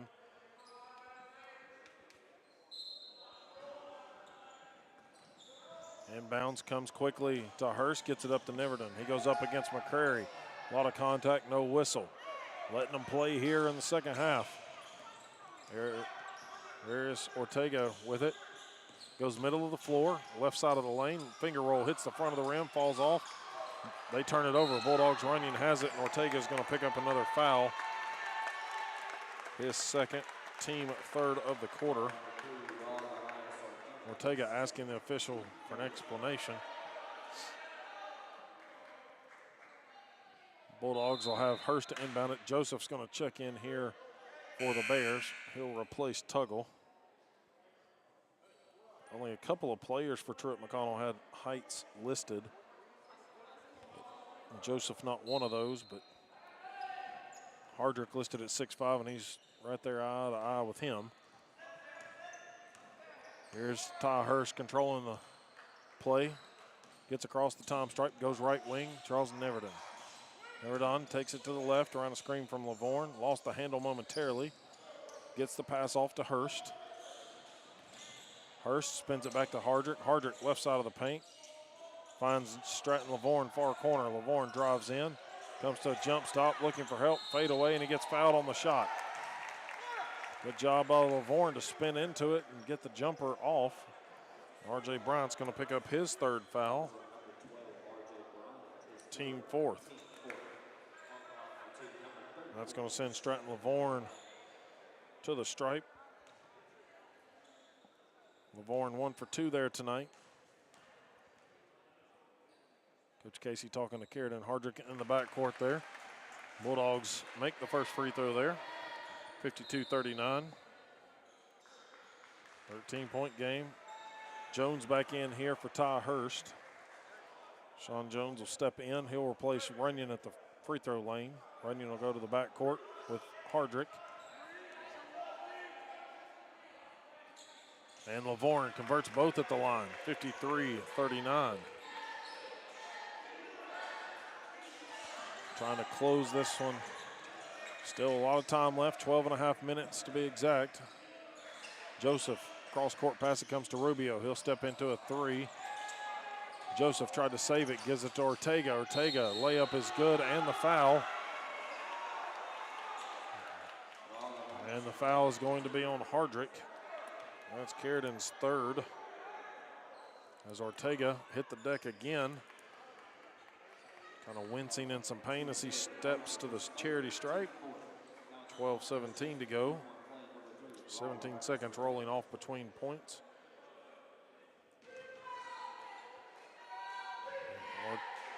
Ortega at the line. 77% shooter on the season. Makes the three-point play. R.J. Bryant will check out of the ball game as Sean Walker back in, number 11 for Truett McConnell.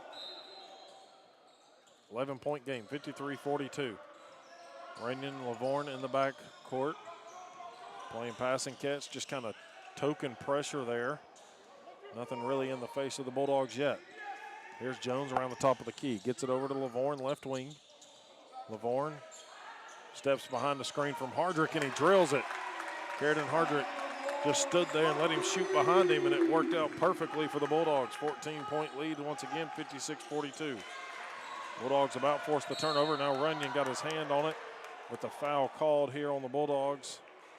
Him and Jones battling for it, and Jones is actually going to pick that one up on the Bulldogs, his first.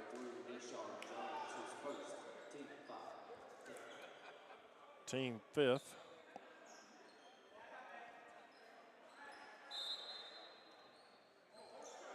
Rubio walks it up the floor. Goes left side. Now McCrary. Got another foul here on the Bulldogs. This one's on Jones. It's going to be the 6th on the team, so one more, and they will send Truett McConnell to the line for a 1-and-1, at least for the next 11 and a half minutes. 56-42. Tennessee Wesleyan looking to stay above the 500 mark in the conference. Truett wins. They would tie Wesleyan. Both of them would be 10-10. Bulldogs trying to go to 11-9 in the conference. Here's McCrary for three. Near corner, and it's good. Bears not going away here. Wesleyan can still just match them shot for shot. Up 11 right here. But also need a big run as they have led it by as many as 14 a couple of times and 17 once. Jones goes flying in, layup no good. McCrary gets it, double teamed on the baseline, gets it over to Ortega though. Ortega clears it across the line. He'll get it top of the key, stutter step.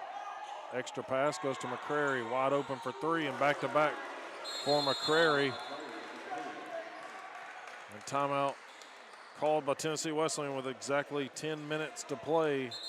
Only leading it by 8.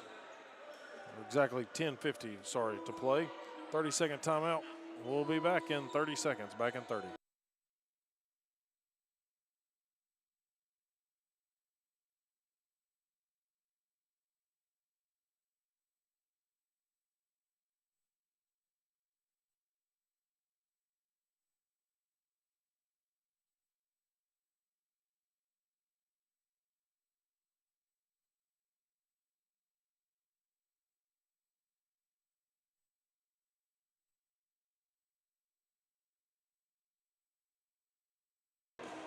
WJSQ WLAR Athens, Tennessee. Jared Wright, regular season finale here. Tennessee Wesleyan basketball here on the radio. Still a great crowd on hand here for senior day as Sean Jones' family across half court dancing it up, having fun with the music.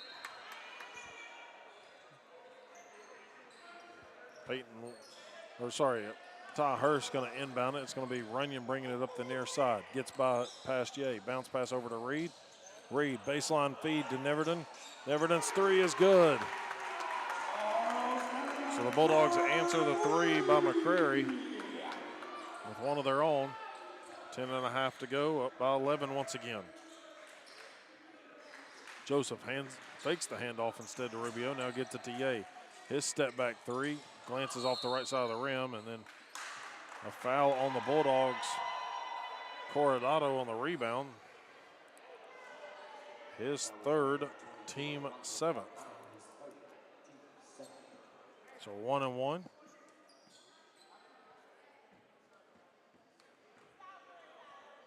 Coach Casey quickly asking Manny Coronado if he pushed him. He said, I didn't think so. Little sly comment there to the officiating. Joseph makes the first on the 1-and-1. 59-49. I really have to agree there. It wasn't much there. Ball had kind of come off to the right side of the rim, and Ty Hurst was the man right there at it. Joseph was right there with him. Coronado was not really there on the play. But Joseph makes it a 9-point game at the line. 59-50. Ty Runyon running the point. Kicks it over to Coronado. Coronado dribbles it left, gets it to Hurst. Hurst guarded by Rubio. Rubio cuts off the baseline. Hurst looking for help. Bounce pass to high post to Reed. Reed spins left. Bounces it out to Hurst. Left corner. Hurst back to Reed. Reed backing up. Ye gets the attempt up, but will draw 2 shots coming as Ye is going to pick up his second foul. Team 6th, sorry. No, correction, team 5th of the half. So Jay Reed, the Birmingham, Alabama native, will step in. Jim falls eerily quiet as Jay Reed knocks that one home. 60-50. 9:53 to play. And Reed makes both of them at the line. Good job by the senior. 61-50. Rubio walks it up the floor with Hurst picking him up. Bounce pass, it goes over to Ye. Ye backdoor pass to Ortega. A lot of contact. Cordado went straight up, no foul call. Now Ortega gets the steal back. Layup is good for Ortega. Stayed with the play, and the Bulldogs got lackadaisical there. Turned it over, 61-52. 9-point lead. Bulldogs trying to push it back above double digits. And Ty Hurst does just that. Patient in the lane. Steps through the defender to make the little floater, 63-52.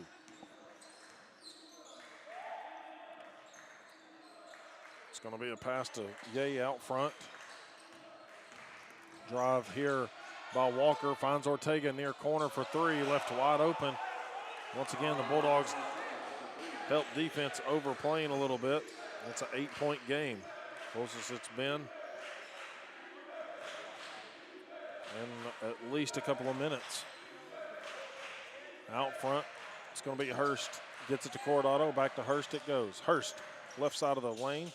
Long jumper, no mark. Cordado gets the rebound, ball loose. And then we get a hold inside. This one's going to be on Sean Walker, his third, team sixth. Lavorne and Young back for the Bulldogs, as Reed and Runyon will take a breather. McCrary back in here for the Bears. And it's going to send Walker with 3 fouls to the bench.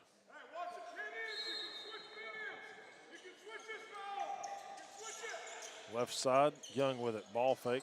He'll dribble it back between the circles. Young goes right side of the lane, pulls up, finds Lavorne on the baseline, opposite side. Bank shot no good. Tip back though is good by Cordado. 65-55, 8-10 to play, 10-point game. Down low, McCrary with it. McCrary into Lavorne, doesn't get the shot to fall, but he'll get 2 free throws coming his way. That's going to be the third on Lavorne, the 8th on the Bulldogs. So McCrary's going to step back to the line. Leading scorer for both teams, he's got 18 points, 2 of 3 from the stripe. Ortega's got 16. Only Ty Hurst in double figures for the Bulldogs. But everybody that has touched the floor in the blue and white for Wesleyan has scored tonight. As McCrary misses the first one, Ty Hurst with 10. We got Young and West with 9 apiece. Cordado and Lavorne with 8. Reed with 7. Neverdon with 3. 4 for Runyon, 2 for Hardrick and Jones each.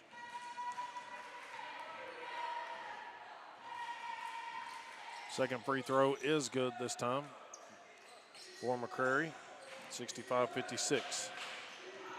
7:56 to go. Left side, it's taken away by Rubio. Rubio's got a fast break. Neverdon trying to catch up. Prevents the layup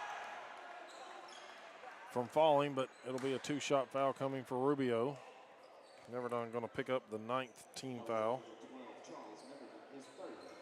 Neverdon gets his 3rd foul. Peyton West coming back to the scorer's table. As Rubio will step to the line, 79% shooter on the season. Rattles the first one in. 8-point game. So Peyton West back in. You got Hardrick with 3, Reed with 3, Neverdon with 3, Cordado with 3, Lavorne with 3 for the Bulldogs. Walker has 3, Bryant has 4. That's the foul trouble for the Bears. They go 2 for 2 at the line there, 65-58. 7-point game. Closest it has been since the first half. Young on the baseline. Kicks it up to Lavorne. Lavorne drives, gets to the high post, bounces it out to Hurst. Hurst gets by his defender in Ortega. Running floater is good for Ty Hurst. Gets into the paint, throws it up, and it falls for him. 9-point game. It's not been 7 points since 7:45 left in the first half. Rubio out front, guarded by West. Hurst trying to step in the passing lane. Ortega throws it off of him, trying to save it. Ends up into Rubio's hands, so Truett will stay with it. 12 to shoot. Rubio goes flying in. Layup on the finger roll is good. And a timeout called here by Truett McConnell, as it is now 67 to 60. 30-second timeout. We'll be back in 30 seconds.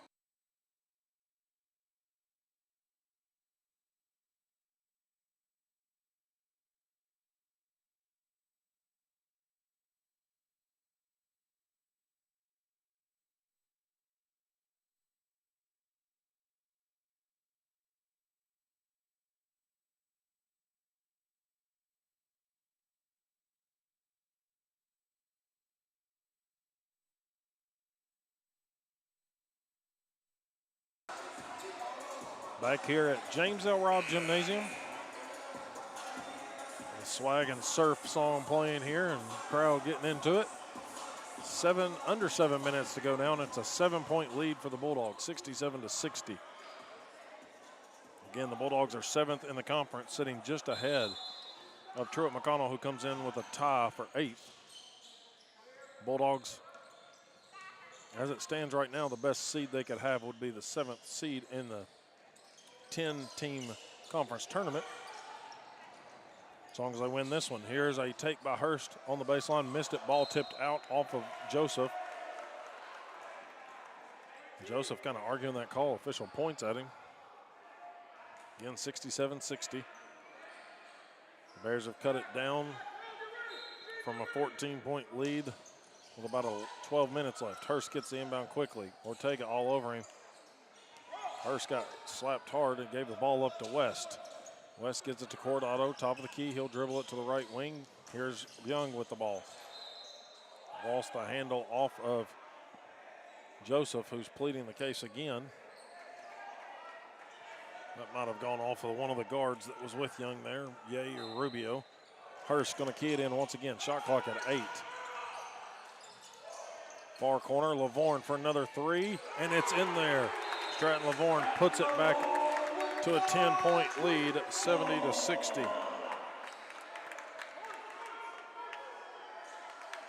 Got a stoppage there. Maybe the ball rolled away, but Ortega's going to have it. 6:24 to go. Back to Ye it comes.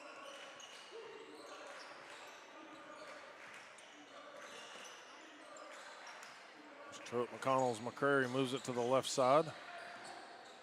Ortega picks up the dribble, gets it on a bounce to Ye. Running floater from the 15-foot line, missed it, got his own board, and he gets fouled inside on the putback. And this one's going to be on West, so now he's got 3. So a host of Bulldogs with 3 fouls apiece, and that's the 10th team foul. So get ready to shoot this one. We'll go ahead and let NASCAR fans know here on WJSQ that we'll join the NASCAR Xfinity Series race from Atlanta Motor Speedway in progress at the conclusion of our game today here. Jay misses the first one.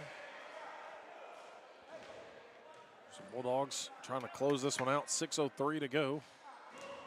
70 to 60 they lead it after the Stratton Lavorne 3. Jaden Ye converts 1 of 2 at the line. Ortega will check out of the ball game. Returning there will be number 11, Walker. He's a man with 3 fouls. Bryant, who's on the bench with 4. As they're only 2 in foul trouble. Bulldogs, on the other hand, have a handful of them in foul trouble. Hurst up the floor, guarded by Walker. Young sets a screen for him to the left. Lobs it down to Cordado. Cordado hands it off to Young. Amari takes the drive right side of the paint, draws the contact, and the bucket is good for Amari Young. Fading away, he makes the shot. And it'll be a foul on Rubio, his first, team at 7th of the half. 72-61.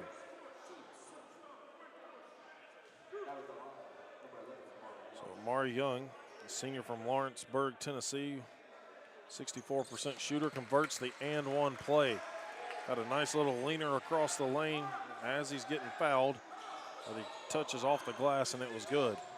Across the court pass comes to Rubio. Rubio pass Cordado, and he's going to get a chance at the and one. Cordado brought his arm down and fouled Rubio hard. The shot was good, and Cordado's going to get his 4th foul. Of course, Wesleyan in the double bonus already. So Rubio's going to step to the stripe for an and 1.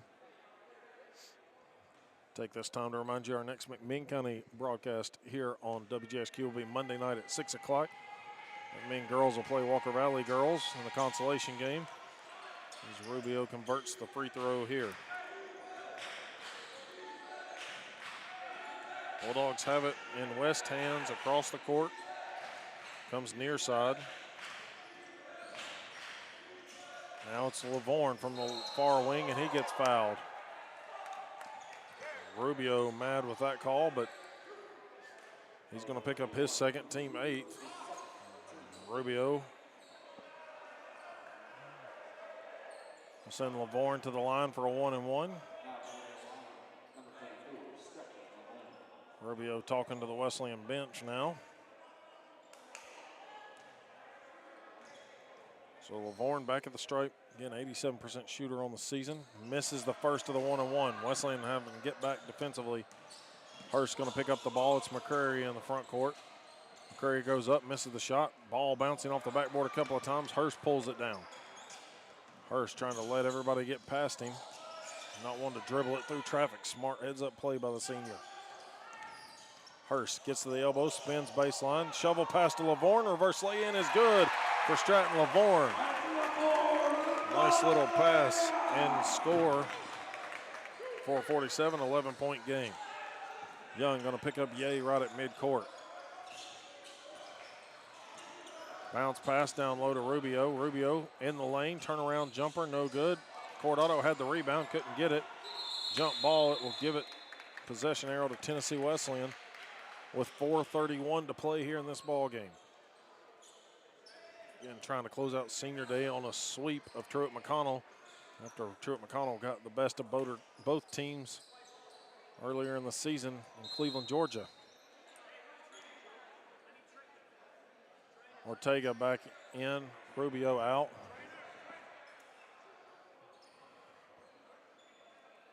Clean up some moisture on the floor, 4:31 to play.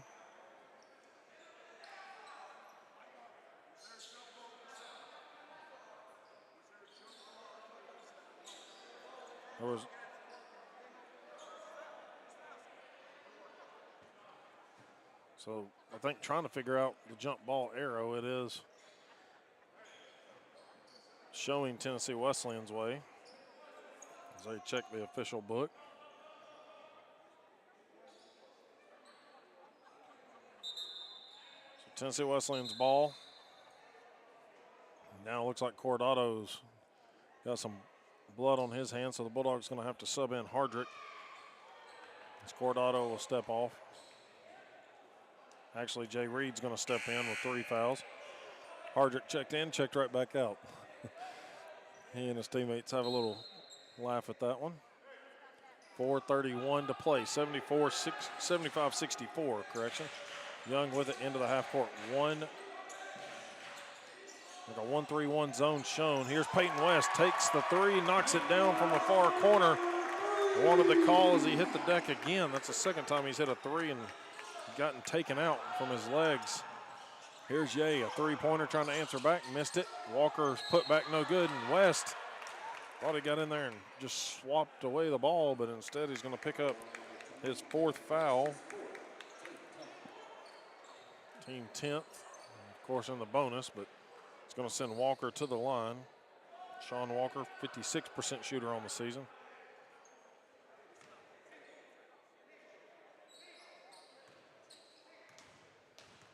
So Walker, first free throw, off to the right side it goes.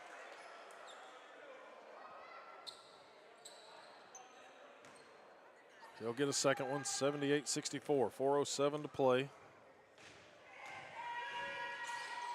And Walker converts the second one. Timeout called here by Truett McConnell as the Bulldogs lead it by 13 with 4:07 to play. Timeout on the court. We'll be back in 60 seconds, back in 60.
WJSQ, WLAR, Athens, Tennessee. Jared Wright.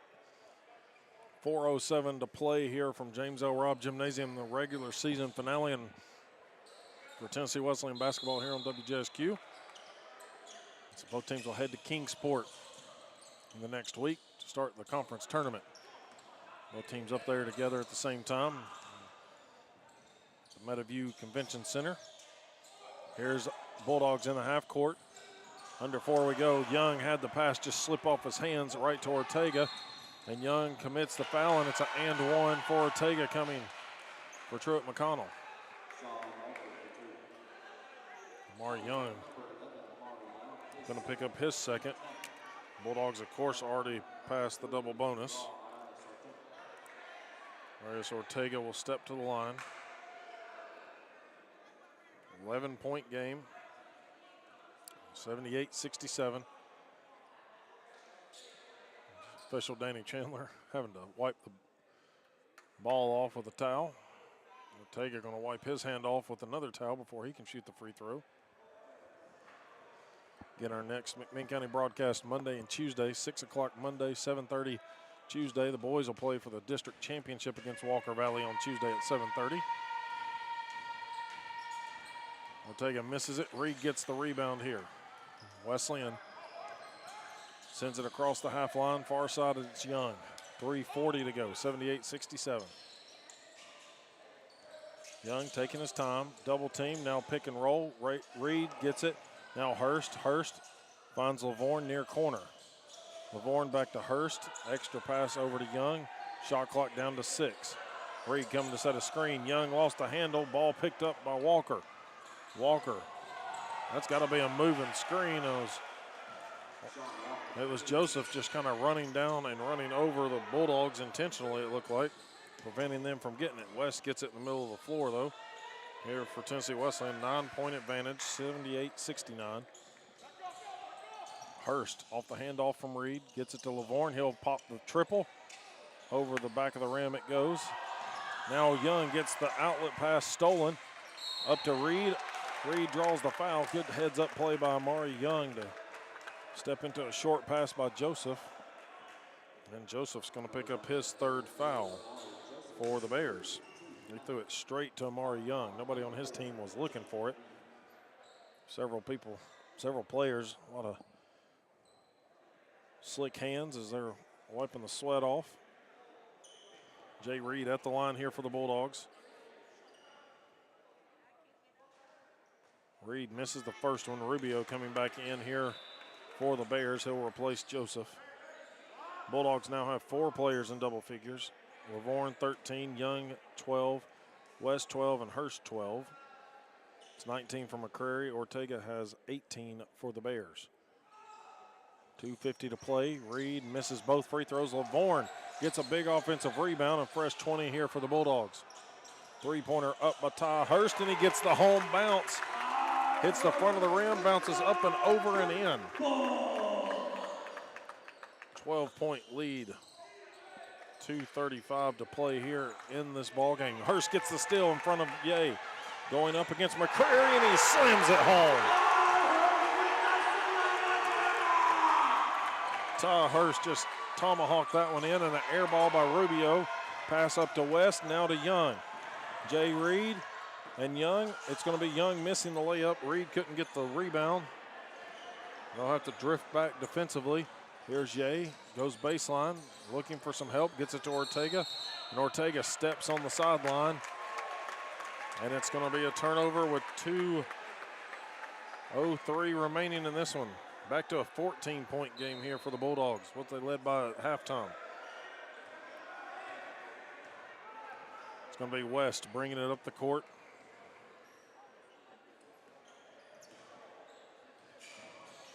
West goes far side, gets it to Lavorne. Now Lavorne, top of the key, it comes over to Young. Young backs up the dribble. And a foul on Ortega. And Ortega's going to pick up his third. He's unhappy with the call, but the official quickly pointed to him.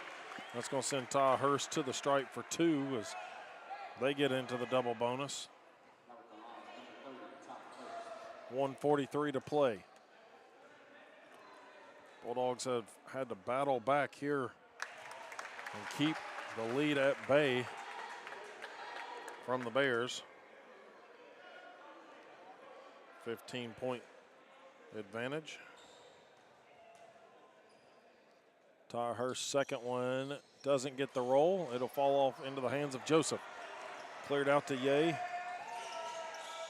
Ye gets a screen to the left, uses it.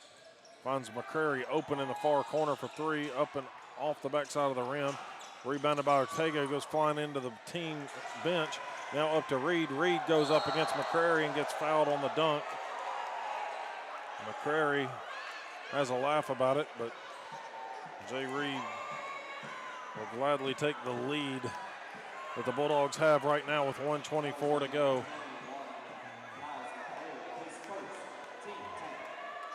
Truett McConnell going to send a wholesale change here with 1:24 to go. Subs coming into the game. It's a two-shot foul. They signaled them in, but official coming back to maybe break up some of the commentary between players on both teams, keeping it clean. Jay Reed misses the first one, so now substitutions coming in. Bulldogs will get number 3, Nashawn Jones, Carrington Hardrick in, along with 15, Zaylen Callahan, the junior guard from Powder Springs, Georgia. And Willie Foreman, the 6'5" junior forward, number 24, from Memphis, Tennessee, will be getting the shooter Jay Reed. Number 13, Ace Jagers, freshman guard from Elizabethton, Kentucky, will check in as well.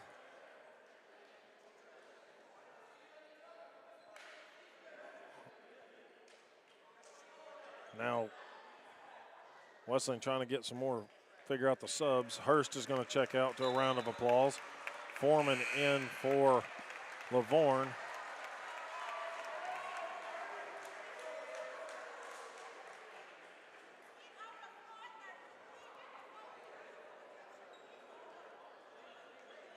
Now we got 5. Nope. Now they got to figure this out. They got to figure this out. Several players trying to figure out who's on the floor and who's not. So Jay Reed at the line, 1:24 to go, 84-69. Misses the second one. Rebound collected there by Eli Underwood for Truett McConnell. Mason Smith with the ball. And Willie Foreman's going to commit the foul to let Hardrick check in for Jay Reed. Zaylen Callahan going to run the point. Coach Casey signals to him. Manuel Efeka Gadu will check in as well for Truett McConnell. First free throw no good for number 4, Mason Smith. Number 15, Titus Smith, freshman, will check in for Truett McConnell, as it will be an exit there by Tuggle. And number 24, Drew Lang, the other Bear, entering this one. So both teams clearing the benches with 1:18 to play, and Wesleyan up by 15 here, 84-69. Second free throw is good. Coach A is going to take a timeout to talk this one over. With 1:18 to play, it's a full timeout on the court. We'll be back in 60 seconds, back in 60.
Back here out of the timeout by Coach Ye. Callahan has the ball for the Bulldogs. Zaylen gets it across midcourt, 1:10 to play. Well on their way to picking up their 12th win of the season, and final one here from James L. Robb. Jones went into the paint, lost the handle, gets his own board, put back no good. Coming down with it's going to be Smith. Smith trying to push it up the floor for the Bears. Picked up there by Yeagers. Now Jones gets a hand on the ball, but picked up once again by Smith. He'll get it down to Underwood. Underwood goes flying in, draws the foul. The Bulldogs can not stop fouling at the moment. Hardrick's going to pick up his 4th. That'll be a 2-shot foul coming as Underwood will step to the line from Blairsville, Georgia. First trip to the line this season for the sophomore. First free throw is good. 84-71. And senior day here for the Bulldogs. Well on their way to making a sweep of Truett McConnell on the day. And they're still going to apply full court pressure here on the Bulldogs. 44.7 remaining, 84-71. 13-point lead. Callahan into the paint, kicks it back up top to Jones. Jones takes a 3, off the mark to the right. And Wesleyan will turn it over as it hit the sideline, so 30.4. Tennessee Wesleyan going to take some momentum into Kingsport next week. We'll wait and see who they draw after the seeds are sorted out based on today's results in the conference. 19 seconds to go. Smith takes a 3, near wing, missed it. Rebound collected by Truett, and then Jones is going to commit the foul. And Sean Jones picks up his 3rd. That's going to send free throw shooter Manuel Befekadu to the line with 11.2. He'll make the first one. 84-72. 12-point game. Bulldogs should just be able to run out the clock on their next inbound, but we'll have to get it across half court so they don't get the 10-second call. Missed free throw. Jones has it. The Bulldogs will cross half court. Jones tries to dunk it at the end and missed it. It's going to go out of bounds with 2.1 remaining.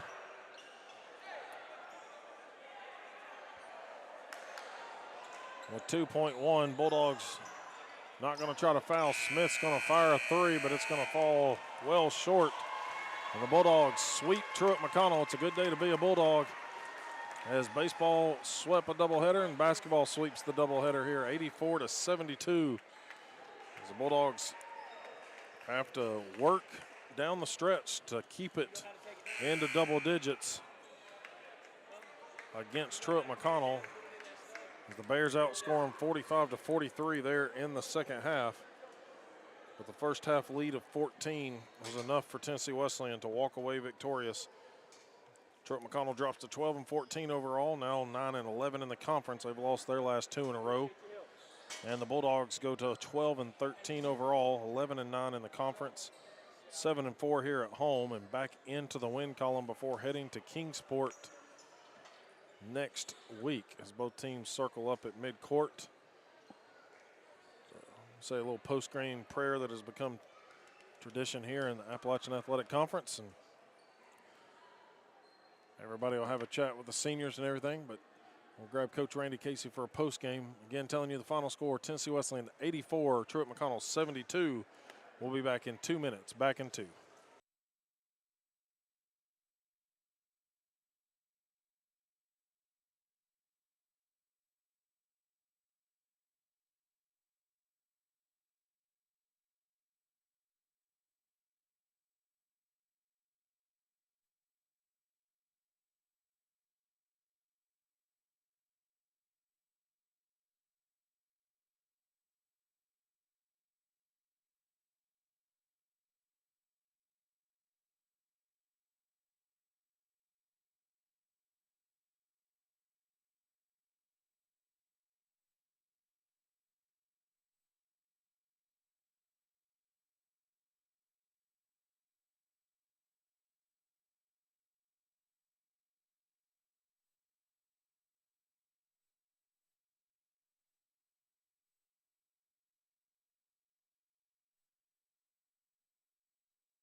Back here in the post game, Tennessee Wesleyan victorious on the day over Truett McConnell on the men's side, 84-72. They do get back into the win column before heading to Kingsport next week for the conference tournament. They will look to make some noise and try to take all the positives from this season that they have had thus far. Looking at your final team stats, Tennessee Wesleyan edges them, the Bears from the field 43% from the field, 30 of 69 compared to the 40.4 by Truett McConnell. Behind the arc, Bulldogs shoot 59%, 13 of 22. The Bears only 6 of 18, 33.3% from behind the arc. So the Bulldogs have one of their best three-point shooting games on the season. In fact, that is their second highest total from behind the arc, 69.9 they had against St. Andrews. So shot the three ball very well tonight. Free throws, they were 11 of 22, so 50%, whereas Truett McConnell was 24 of 37, 65%. Bulldogs only 9 turnovers to the 18 by Truett McConnell. They scored 19 off of 18 turnovers. Bears get 13 points off of the 9 turnovers by Tennessee Wesleyan. Rebounding stats, both teams end up with 39 apiece. Wesleyan does get 13 offensive and 26 defensive. Truett McConnell 9 offensive, 30 defensive assists. Bulldogs over half of the made shots, 17 of 30 they get the assist on, 9 of 21 for Truett McConnell. Blocks 3-2 in favor of Tennessee Wesleyan, and then steals 11-8 in favor of Tennessee Wesleyan. Bulldogs do commit total of 27 team fouls compared to the 17, so a lot to clean up there before they head to the AAC tournament.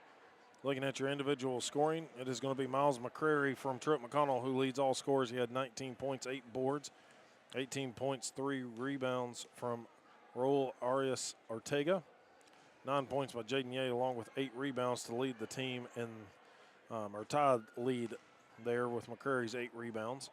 On the other side for the Bulldogs, most everybody scored that touched the floor for Tennessee Wesleyan tonight, but they were paced by the senior Ty Hurst. He had 18 points, 4 rebounds, 6 assists. He went 2 for 4 from the charity stripe, 7 of 18 from the field, and 2 of 3 behind the arc.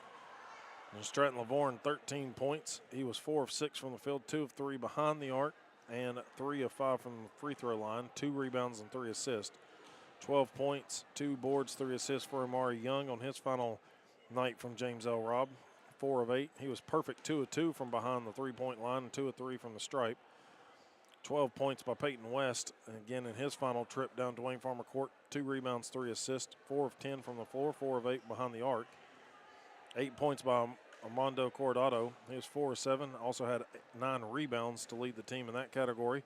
7 points by Jay Reed along with 6 boards for another senior.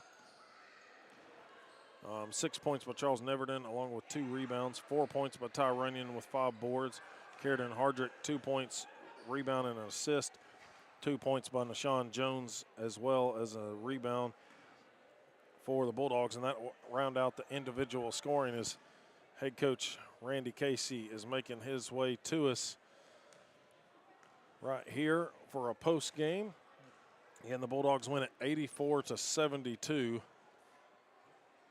As they knock Truett McConnell off, or at least keep them behind them in the standings, as the Bulldogs will have some momentum as head coach Randy Casey has joined us, and everybody taking pictures and everything. And coach, first off, senior day is always an emotional time. Every coach I've ever talked to on a senior day, sometimes they don't want to play games on senior days because you can get too wrapped up in the emotions. But your Bulldogs had a great end of the first half, and even the storm of Truett in the second half weathered everything they had to do today. Yeah, you're right. We, again, you think back to when you played, like when I played. I woke up this morning and I felt very proud of our seniors, but I also felt very sad for our seniors, because their basketball window is starting to close, and it's a wonderful thing for them to have paid the price to get where they are now, but it's also very sad because it's about over with for them. And also the parents, the parents, all the sacrifices they've made for these guys from the time they were little guys, playing and chasing them around and taking them to AAU and whatever else they're doing in Little League and what else they're doing from the time they were little ones.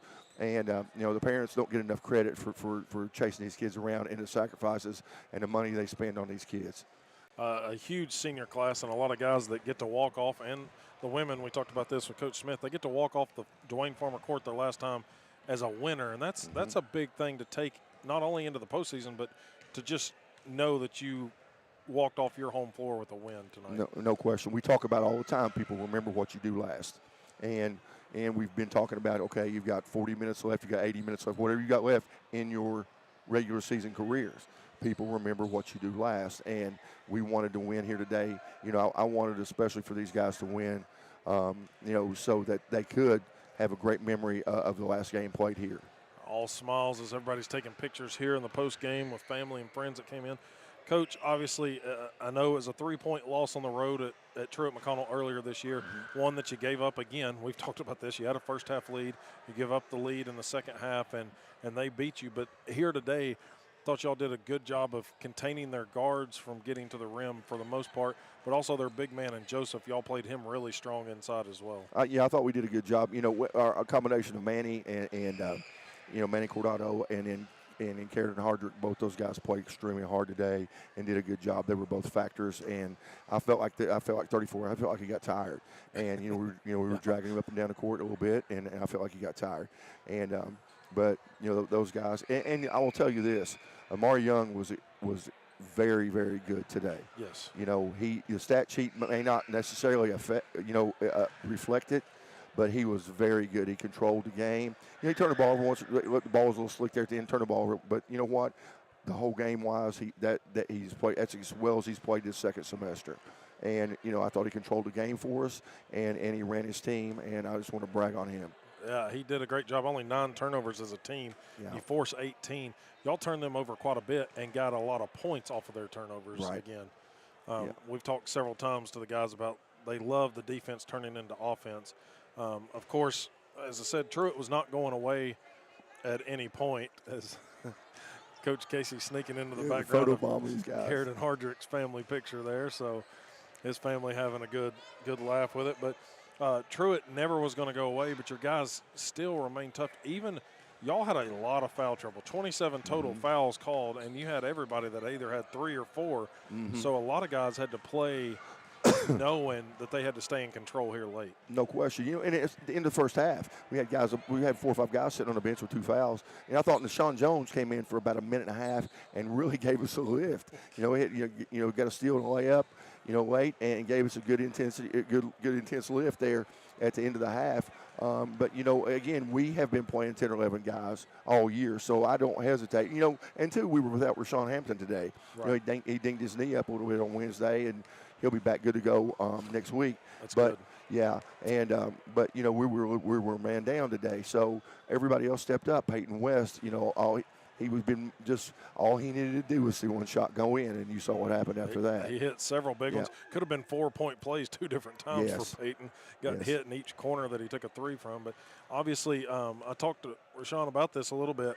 Y'all have already played. You're going to Kingsport for the tournament. You're in now. 7th is probably where you're going to finish. Depends on all the seeding, who you play. But you get to go to Kingsport, and you're in your first year here, but you all have actually been there already this year and played in a little NAIA showcase. How much can y'all rely on that? Because I'm sure it was the same floor, same rollaway goals. Can your team really take that into their advantage? Well, what it does is provides a little bit of a comfort level. It's not some place that's completely foreign to us. It's a place we've been in, and they're like, okay, yeah, we're going to Kingsport, and well, they're not asking, oh, well, what's the floor like? What's the lights like? What's the goal like? They know. So it's one of those things that we feel really confident going into next week. We know we got to win 4, and but you can't win 4 until you win 1. So we're going to go win the first one hopefully on Wednesday, and it probably looks like it's going to be Union, which we got them here at our place, earlier. Hopefully we can old saying, survive in advance. That's it. Postseason. Once you get there, it's 0-0. Everybody's records 0-0, and it's just time to play. Well, Coach, it's been kind of a roller coaster of a first year, but you all have gotten better as the year has gone on. And, of course, we've talked multiple times. There's been losses that should have been wins, but no doubt y'all have proven you can beat the #1 team in the conference 3 different times. So Yeah. I think you all will be a dangerous team in Kingsport, and No appreciate question. you. You know, we've beaten those guys. You know, we beat the number 19 team in the country, beat the number 13 team in the country. So, you know, when we're dialed in, we're capable, and that's what we talk about all the time. We can do all the scouting we want to, and all these other things, and we give them all this information. But it's about us. And you know, when those guys when they decide to be dialed in, and everybody's on the same page, we're pretty good. Well, Coach, appreciate it once again Yes, for you sir. joining us. Thanks for sending players to Thanks, us all brother. year, and best of luck in Kingsport. We'll be keeping up with you. So, Appreciate you, Jared. appreciate Thanks, it. buddy.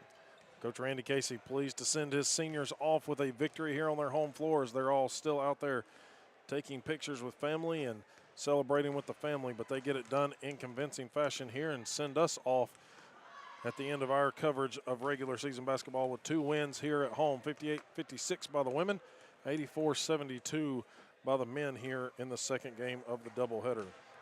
So once again, that will wrap us up for Tennessee Wesleyan basketball on the season.